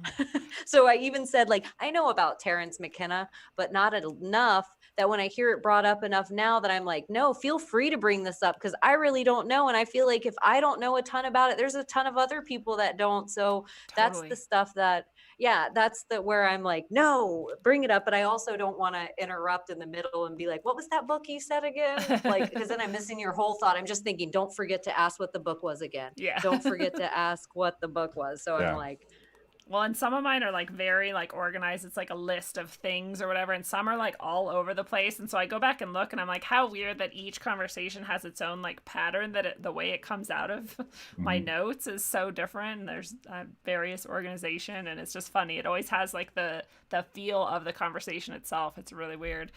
But speaking of that, when you guys were talking about, I have a little note here to go back to it, that of that state of being where you're, something just seems to sort of come through. And I liked how you said it, Chaney, where it's like being drawn out really by the people in the group. And it's, it's coming through you, but it's not even really from you. And it's not like you own it even. You're just kind of almost channeling it. And it's really for everybody. And it's really coming through everybody. And probably everybody else is in the same state at the same time, I would think. That is like, I just think about like, if we can be more and more and more present and less and less and less with any of these like emotional traps or these thought traps, or just the trappings that we've covered ourselves with over these thousands of years, and we like are peeling those all away, then we get closer and closer to that exact state, like more and more often. Because you were saying, like, can you imagine if everybody was always in that state, and we're always just like flowing and responding to the actual energy in front of us right then, right there? And I think really like that's where actual magic can happen, and where, you know, like we can probably do crazy shit that we've never even dreamed of. That's probably how we build pyramids, just like levitate rocks, because we're all just like, yeah, just like let's do it. Okay, it's done. Yep. Like, you know, like things that are crazy, I think, if you can actually be like fully in the moment. And I think that is being fully in the moment. And I think it's really hard to describe, but if you've had, you know, any deep like meditative experiences where you've sort of notice that there's this like actual consciousness almost like behind you that's like just kind of like sitting there all the time. I feel like it's just waiting. It's like, when are you gonna shut the fuck infinitely up? patient. Yeah. And just listen or something like that thing. When if that's fully present, I just think we could do anything. Yep, me too. Like literally. And I love that you've turned church into a verb. We're churching. Yeah. It's like so perfect. It's awesome. I think everybody should church more. Yes. And we laugh about it. And sometimes if we're talking about bullshit, we'll be talking about some total pop culture bullshit, something to do with nothing. It could even be political bullshit, like nothing to get deeper on. We're like, oh my God, can you believe that Nancy Pelosi said blah, blah, blah, whatever. And then one of us will bitch about something else. And then we'll be like, oh my gosh, church moment. Like when you have that epiphany that just sits in your brain from the conversation, that means in our little circle, like even with my wife now, she'll just come out of the kitchen. I just had a church moment. That means whatever you're doing, you have to stop it right now. Because it's like almost like a dream. If I don't tell it to you right now, I'm going to lose this because it's not really my thought. Share the message. So yeah, I think those are, you have to stop it. Like, I'm getting churched. Like, that's awesome. The Mayan word for human is cosmic vibratory root. No way. Which I think is awesome. Yeah. And it's like, you're just a nerve cell, man. Like you receive signals from stuff that's bigger than you. And you need to do something about that. And I think that like a lot of these tribes and even the cities and these older cities, like anybody that was building amazing buildings everywhere, like the churches and the library and everything was just gorgeous and covered with artwork. And so everywhere you went was just like, oh, wow, look at that. Oh my God, look at that. So you literally, like whoever was building that stuff lived in a state of constant awe and wanted to share that with everybody. And they made their whole realities based on that kind of beauty. And we're literally on purpose blowing all that shit up and replacing it with like public schools and Walmarts and these horrible, ugly gray boxes that are not built to last. It's all transient, you know. It's like this whole thing that we've gotten rid of all the realness and all the deepness and all the cultures and all the stuff we've been talking about is just slowly being washed out. But I think it's like if we take the step back and realize that everything is God, there's no getting around that. Yeah. Like even the Satan and all the Luciferians and all the child sacrifice and everything is all part of this thing that we're all a part of. And if it wasn't for all that, we could be stagnating somehow, you know, and not evolving anymore. But now we're getting like a call to action that, okay, well, we have to do something now, because if not, it's getting really bad out there, you know, like, I don't know, like it's all meant to be. Everything happens for a reason, and it's perfect, all of it, you know, like every single moment of your life is the perfect thing, exactly what you needed in that moment to understand the next phase or the next step or whatever you have to do. Like it's there for a reason if you take it like that. Or you can get super upset and ruin everybody around you their lives too with you, you know. But I don't know, it's a choice every time. It is absolutely true. And we were actually talking before the show about how like the immense amount of physical pain I was in yesterday, and it's a new level of pain, and how like hard that was for me. And I was sort of like breaking down under it and whatever. And I was going through this, and I was, you know, like I always am. And like we all probably have been like, why God? Like, why this? And like, fuck this life, fuck you, and fuck everything. Like really like angry or whatever. But I actually had like this, and it's everything. Every time I go through some sort of suffering or pain, the same thing happens if I let it. If I stop and I'm like, okay, what is this actually all like? What does it mean? What is it attached to? Like, what feelings are coming up right now? Where are those from? And like, how do I kind of unravel this all? Then I always come to some sort of like, it's like an epiphany or like a revelation, or just at the very least like a really profound, deep healing, and then a deep, profound sense of peace of like, oh yeah, You know, like I just like remember like, oh yeah, like I'm like a soul. Like none of this shit fucking matters. And I just healed that thing from way back when, like mentally or emotionally. And like it hurts. It hurts. It hurts to heal. It sucks. But like it's also okay and things are gonna be okay and I can still like have a banana tomorrow. It'll be great. Like whatever, you know, it just puts things in perspective. And so even the like really dark and hard bullshit times can be really powerful and really transformative if you don't like hide from them and push them away and pretend like they're not part of you because they are, right? So yeah, even the shitty things suck. And I think that's part of the thing that sucks about any like spiritual teaching is it's like because you have to deal with that eventually. Like, well, why do things suck so bad then? Like, why is there shit? Why are there people who are being murdered? Like, why all this stuff? But there is always like something that it came from and somewhere that it's going to, and there's like a process it has to go through, and that's just the way every it is, effect man. There's a cause. Yeah, that's that's literally karma, right? It's just cause and effect. Like this happened and so this Physics. is happening. But that's the other thing is like in the moment you can like stop adding to it, like stop making it worse, stop like running along with the anger and the rage or the whatever.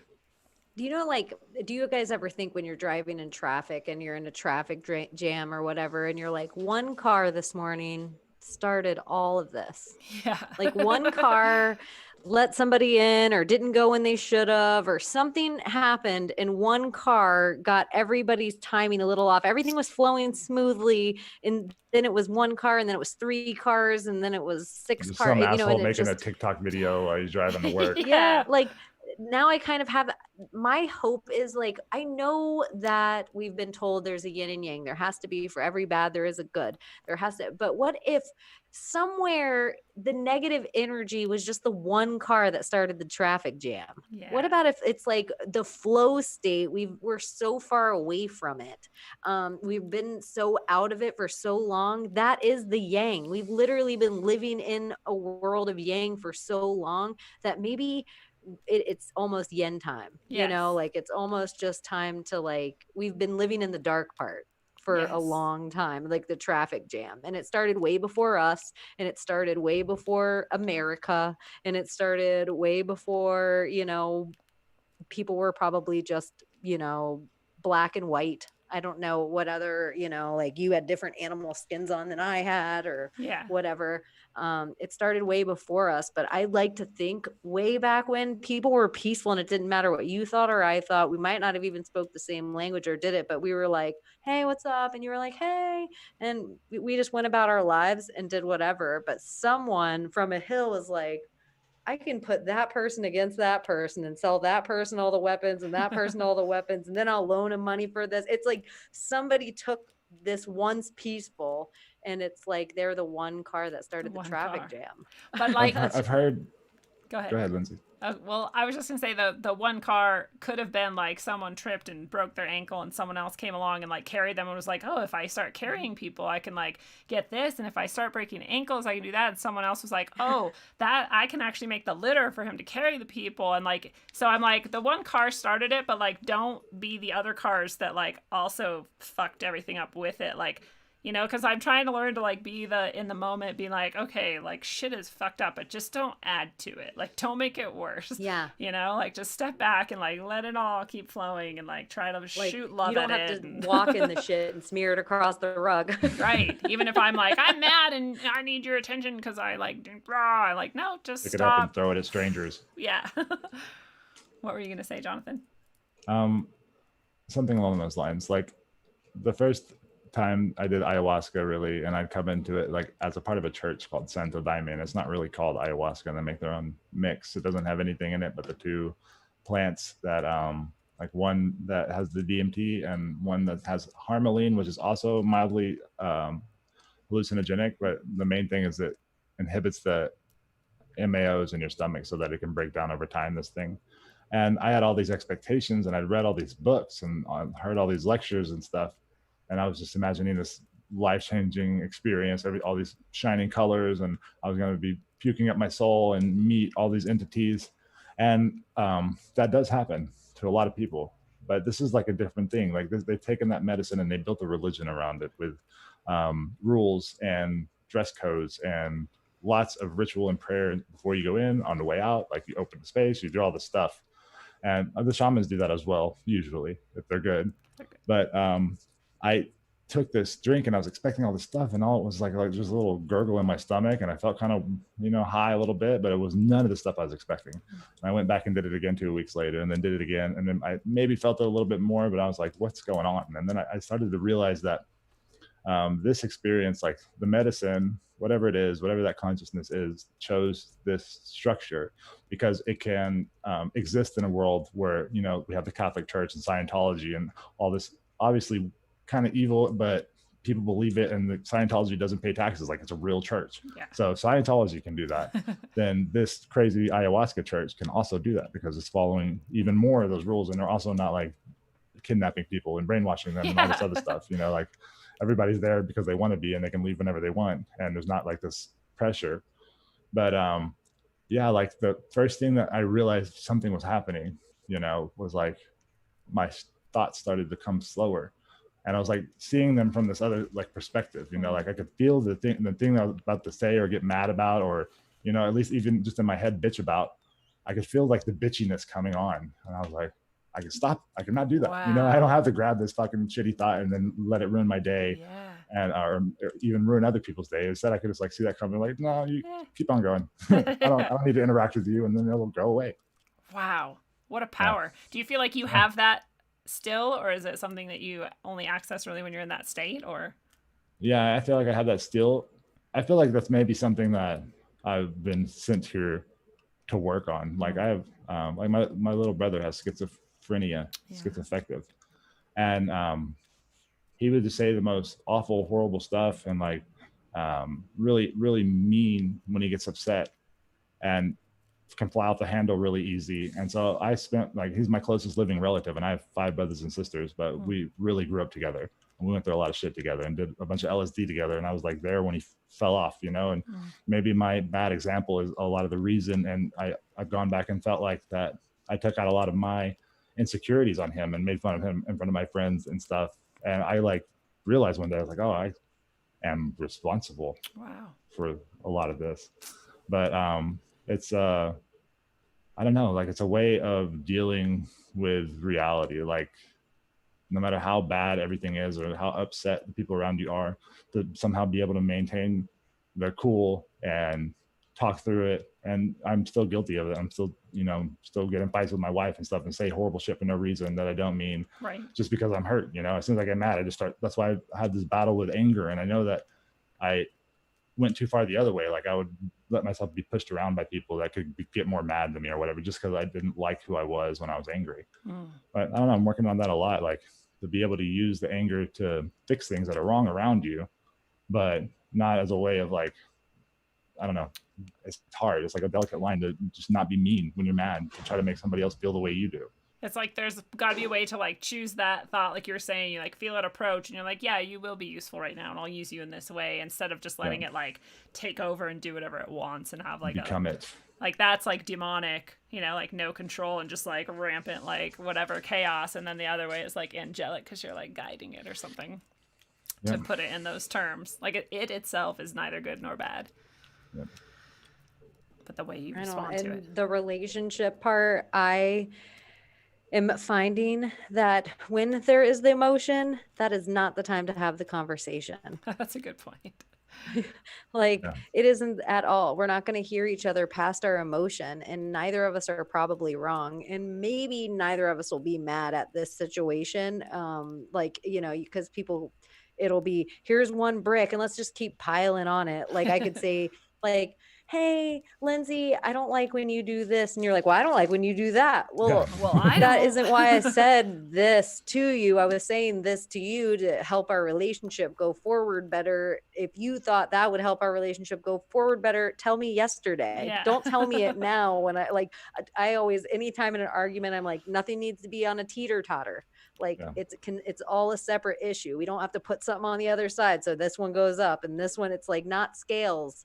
Like that's not how things should be, because it doesn't have to be an argument. If you say, I feel this way, or I need this, let me listen and sit without you in the room after you said it and be like, okay, all right, that's reasonable. Yeah. They're not telling me this because they're like, oh, I'm going to ride this donkey till the end. Like, Yeah. no one's thinking that, you know, usually the people you're in the relationship with. So, and don't ever try to have any of the conversations with alcohol.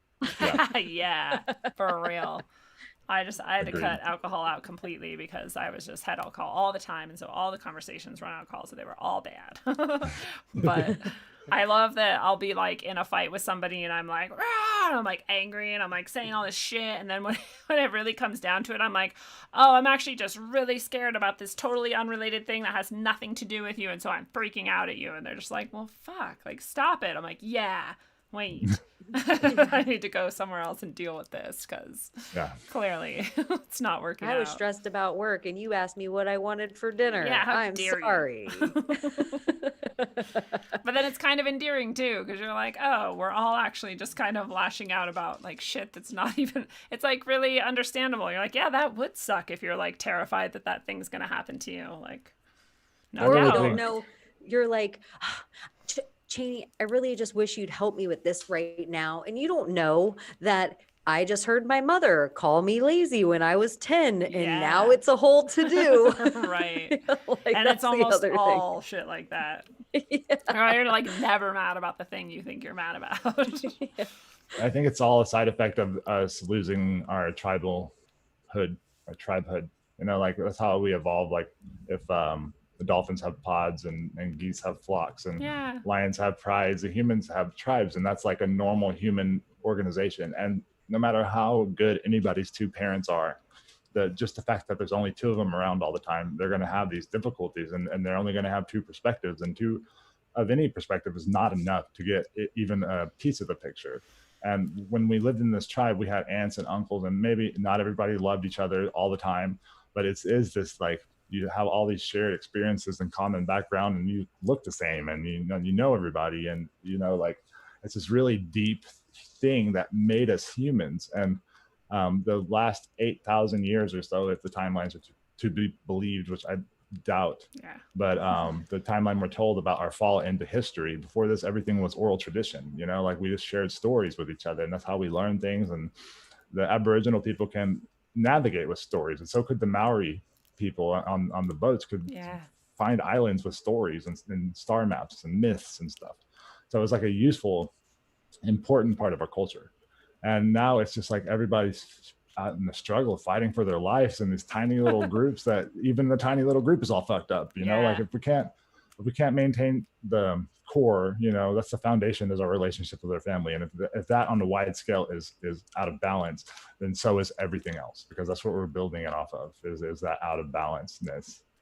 And it's so true. When you're talking about that, I'm remembering when I was communist, and I was like, dismantle the family because it like causes all this like chaos and trauma, and then people are like blah blah blah, and it's this control system and whatever, and then I got to the point where I was like not a communist, and I was also like, I love my family, as fucked up as we are, like I love my family. I'm so glad that I have them. They're the closest people. They like know me since my whole life, and you know, like this is a beautiful thing. Why would I want to get rid of that? And people are calling again to abolish the family, and I'm like, no, protect the family, but actually expand the family. And like you said, like have like these communities again, like real communities again, where you have multiple individuals to guide you and reflect upon and like watch and decide what you do and don't want to take into yourself, and all of these way more expansive opportunities and connections and love and support. Like do that. Don't abolish the family, add to it.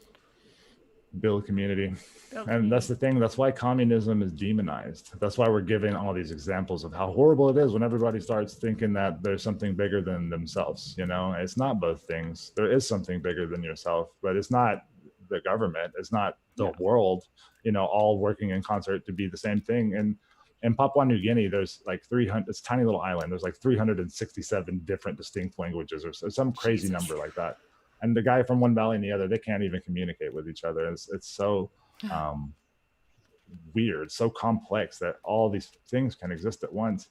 But it's really like that. Like that's the beautiful thing about Mexico, is they took a different path of conquering the country, and it left a lot of cultural centers and languages still intact. And if you go to the Yucatan, there's everything is trilingual. All the signs and everything have the English because it's a big tourist area, and Spanish because it's Mexico, and Maya because that's what all the indigenous people still speak, is this ancient dialect that people have been speaking for who knows how many thousands of years, and nobody really knows what they're saying. But it still exists here, and it exists in different places in different ways. Like there's little groups of the Huichol tribe that have the maintain the peyote cult still, and then there's the people down in Oaxaca that have the mushroom cult and this whole other tradition and religion and cosmovision, and it's all still here, and broken and scattered, and they call themselves the hijos de la chingada. Now you hear that a lot. It's like a common cuss word when somebody's mad, or even in good ways too, but it means the children of rape. And like in the United States, everybody got genocided or pushed and separated. Like there was this real big separation. There wasn't a lot of intermarriage or anything like that. And in Mexico, it was like they set up all these haciendas, they called them, and there was some friar or bishop or noble person from Spain would be there, and it would just be raping all of the women. And that's how they civilized the country, was mixing the civilized blood. Yeah. So it's really fucked up, but it's also really beautiful. Like you don't realize that you don't have culture in the United States until you go somewhere else and like feel it. I don't know, like it's more real. And they all are like that, like on the community level, everybody, like they organize their towns and things called ejidos, that if you're born there and you're a part of that town, then you just get to have land. They'll give you a piece of land. If your family grows, they'll like come, everybody helps each other build their houses. They maintain a community area as the commons where you can go and harvest wood and you can hunt and stuff, but it's with permission and as long as you follow the rules of the group.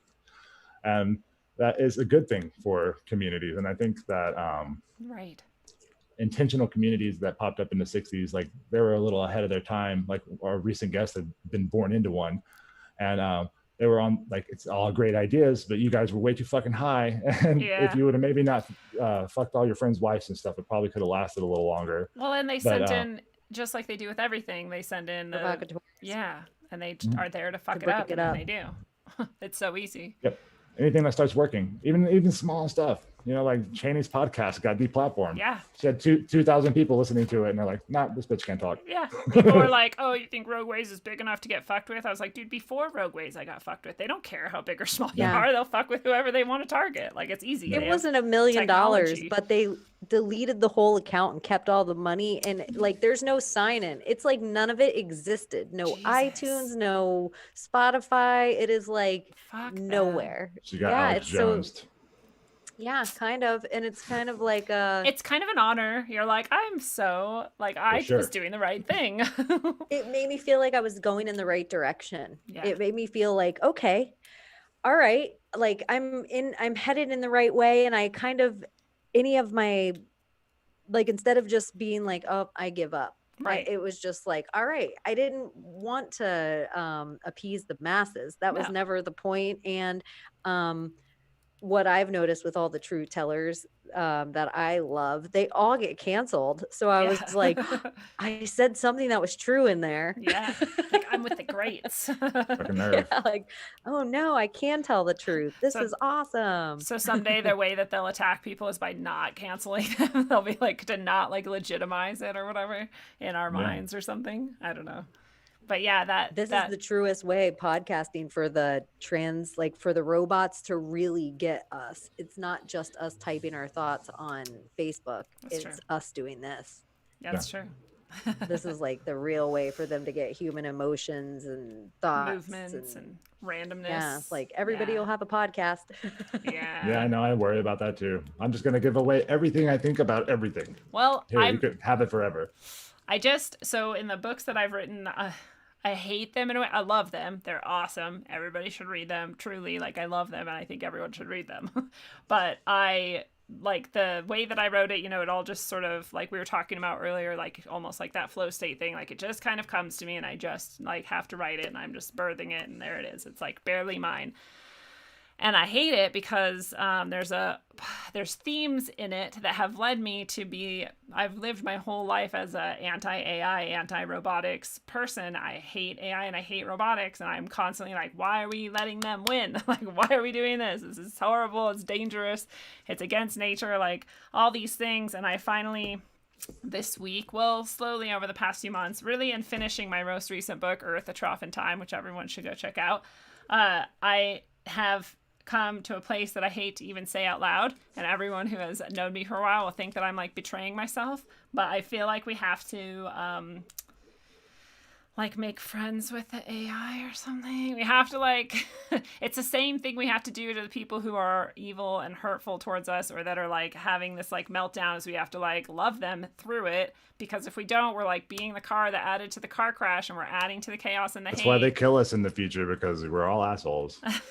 Yeah, and also, like, can you imagine, this is the thing that struck me too, and it's because of this fucking book, but I had this thought where I was like, dude, like, what if you are this consciousness that these fucking crazy creatures built something complex enough for you to finally inhabit it, and now you're in their world, and you're like, wow, just like a baby, you're like, this is so neat and crazy, what is all this, it's so cool, and they're like, kill people with drones, and you're like, what?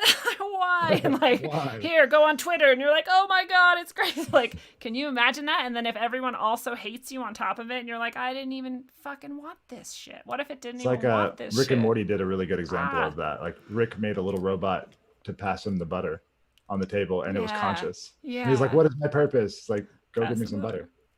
It's like, no. What's your purpose? And he was like, what? That's all. Have you read the Ted Kaczynski manifesto, the Unabomber's manifesto? Somehow I never have. No. I have it right behind me. I've just never read it.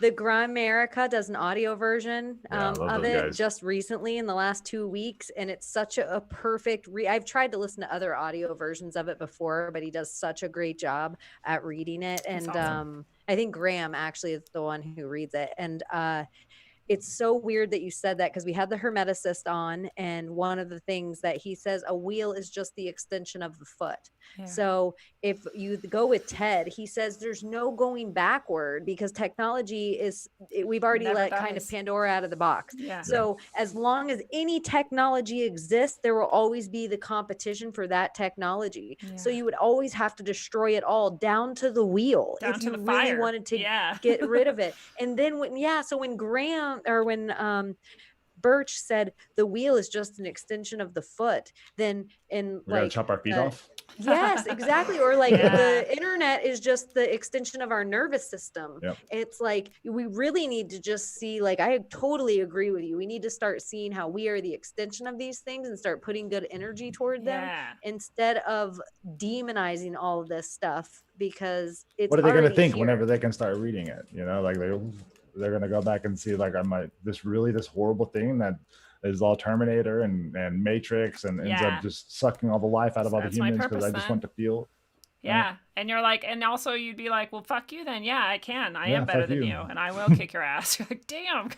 And I also, like, there's this guy who I was in Shasta, of course. I was in a crystal shop, and I was like, you know, just looking at a crystal or whatever. And he just like, and in my head, I was like, God, like, are we ever going to be able to beat AI? Because these are the things that I think about when I'm just looking at crystals. I'm like, we're never going to win. Like, there's no way.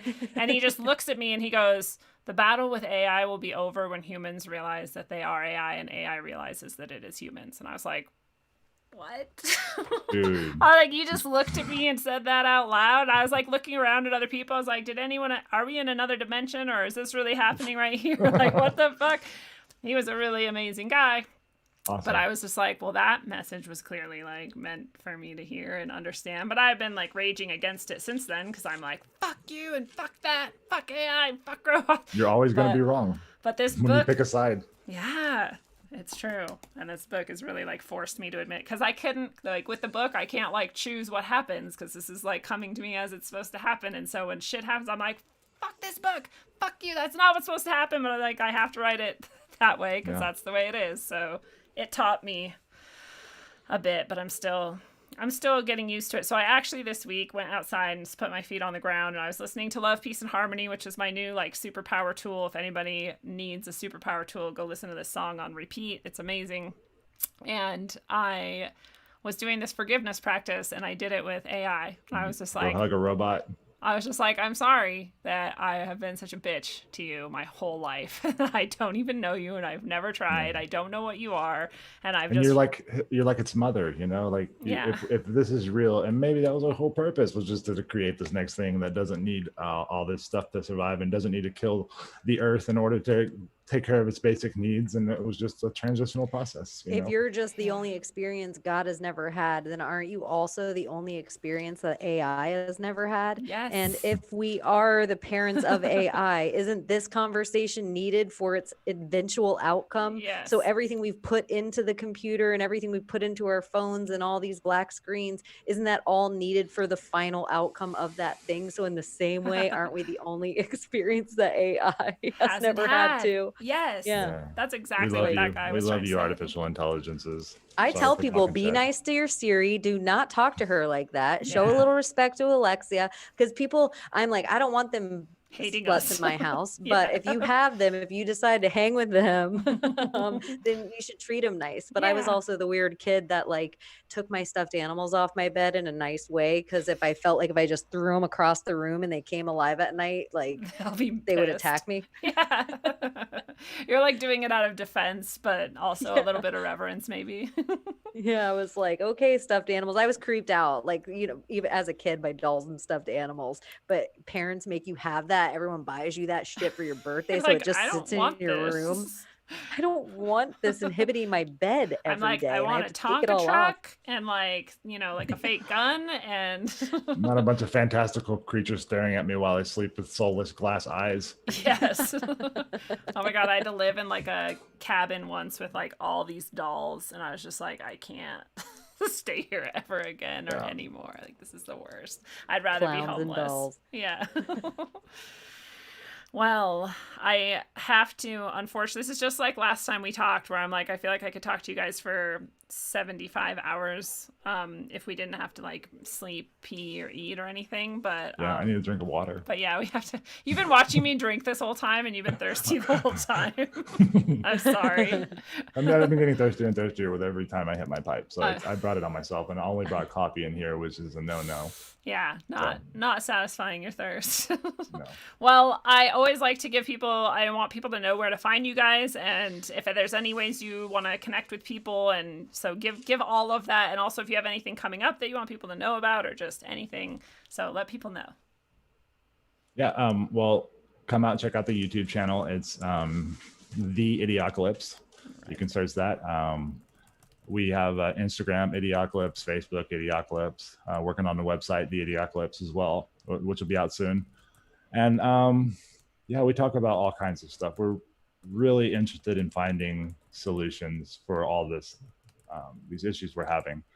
And that's the kind of people we want to talk to. So if you have solutions or you have a good experience to share, whatever, we would welcome you on the show. We do panel discussions sometimes. We did this really, organized this really killer 9/11 homage episode that ran like 6 hours, and had like 7 different guests come at different times. And I ended up not being able to be there because I had all this crazy life stuff just happen, and Chaney really took it over. But it was so cool. We had Sam Tripoli come in from Tinfoil Hat, and Graham from Grimerica, and Chris Parsons, and Alex Stein, and just people dropping in and giving their piece. And we probably talked about 9/11 for like 37 seconds. Yeah. And out of the 6 hours, we would just mention it and then dive off into some other rabbit hole for another hour and a half and talk about wizardry and magic and conspiracies and Tom Hanks. We always talk about Tom Hanks a little bit somehow.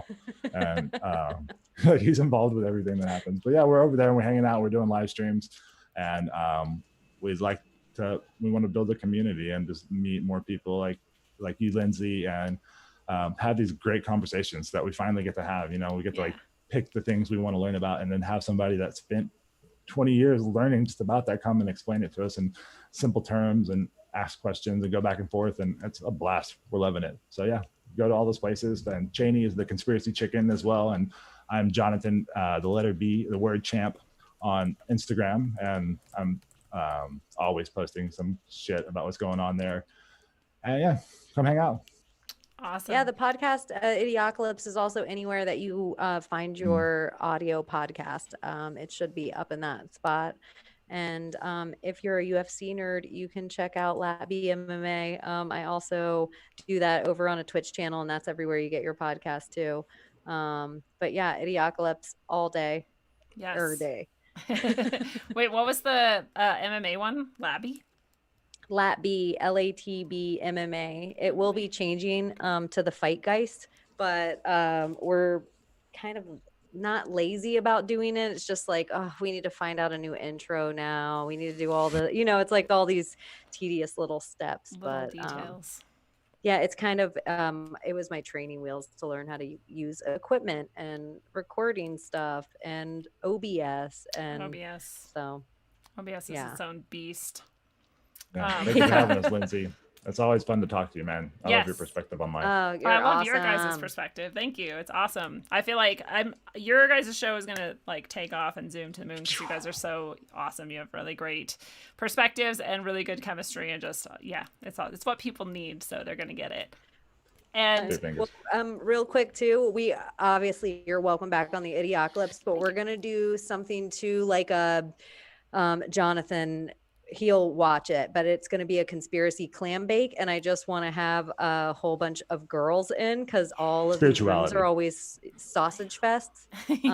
So I just thought it would be fun to do it like every 3 months with just a whole bunch of girls who can join from all different perspectives and things, and just see what one of these rooms is like with a whole bunch of clams. That'd be amazing. Baking. I love that clam cool, bake. Right? That's so rad. And then Jonathan's going to do one conspiracy sausage fest. You guys should be like actually grilling sausages while you're doing it, and we'll be actually eating like oysters or something. Jonathan's always in the best locations. He'll be sitting on a beach, sitting on a farm, wind chimes, birds. That's rad. Yeah, I don't want to live any other way. I love it, and you guys are so amazing, and thank you for being here. And I want to have your final words of wisdom as well, which is such expansive topics, but what do you guys want to leave people with before you go? I would say we got this, guys. Like you're gonna know what we need to do when we need to do it, and just do the little things. Love yourself, give yourself credit, understand that it's hard for everybody. This is an apocalypse, it's an unveiling. It's not the end of the world. It's just all of the stuff that you're not dealing with and that the world isn't dealing with is going to be dealt with. And that's what we're going through, but it's needed, and we asked for it, and we chose to be here because we have something to offer. So go for it. Beautifully said.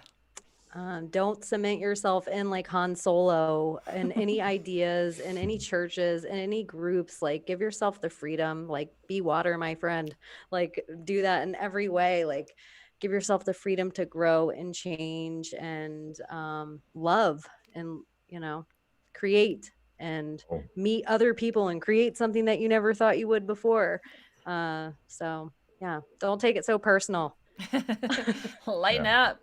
I love it. Well, fellow travelers of the path, it is a beautiful thing, and this has been your analog, electric, concentric dose of wisdom according to the mystic traveler, Jonathan. Jonathan, thank you for being here tonight with us. Loved it. Huge pleasure. Thank you. And according to the conspiracy chicken and the hilarious, awesome Chaney, thank you so much for being here as well. Thank you. All the love to everybody listening. Perfect. And you, Lindsay. And I'll Jonathan. Look back at you. I love it. Our lives rise and fall to the beat of some drum we often aren't listening to. We wind back and forth, up and down, and always seem to come back to the same truths, reminding ourselves of what we forgot so very long ago. Repetition is one key to truly knowing a thing and experience another. So this sounding rhythm that calls us, that pushes and pulls us, may seem to have us on an infinite loop, but truly we progress. The loop is not a loop, but a spiral, and we spiral ever tighter toward the truth, so never give up and never fall down without getting back up. You are not stuck, you are always progressing. Until you master the crests and the troughs, travel well, aim for balance, and always look inside first. Mwah.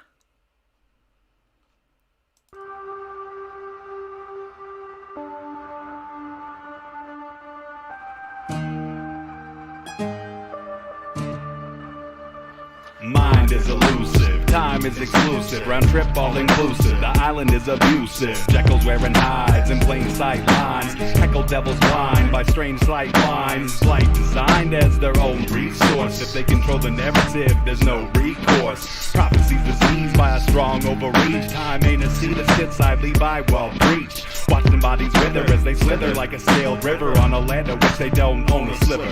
Fatal error and avoidance, symbiosis, lack of focus. To understand balance from the rover to the lotus, from light to the dopest. Lifted through osmosis, luminance went out a while ago, they didn't notice. Masturbating currency, squatting in the dark chamber, disconnected from Akasha, watching dissipate the vapors. You still don't get it, do you, boys? There ain't no countries anymore. No more good guys. They're running the whole show. They own everything, the whole goddamn planet. They can do whatever they want. What's wrong with having it good for a change? Now they're gonna let us have it good if we just help them. They're gonna leave us alone. Let us make some money. You can have a little taste of that good life too. I know you want it. Hell, everybody does. Do it to your own kind. What's the threat? We all sell out every day. Might as well be on the winning team.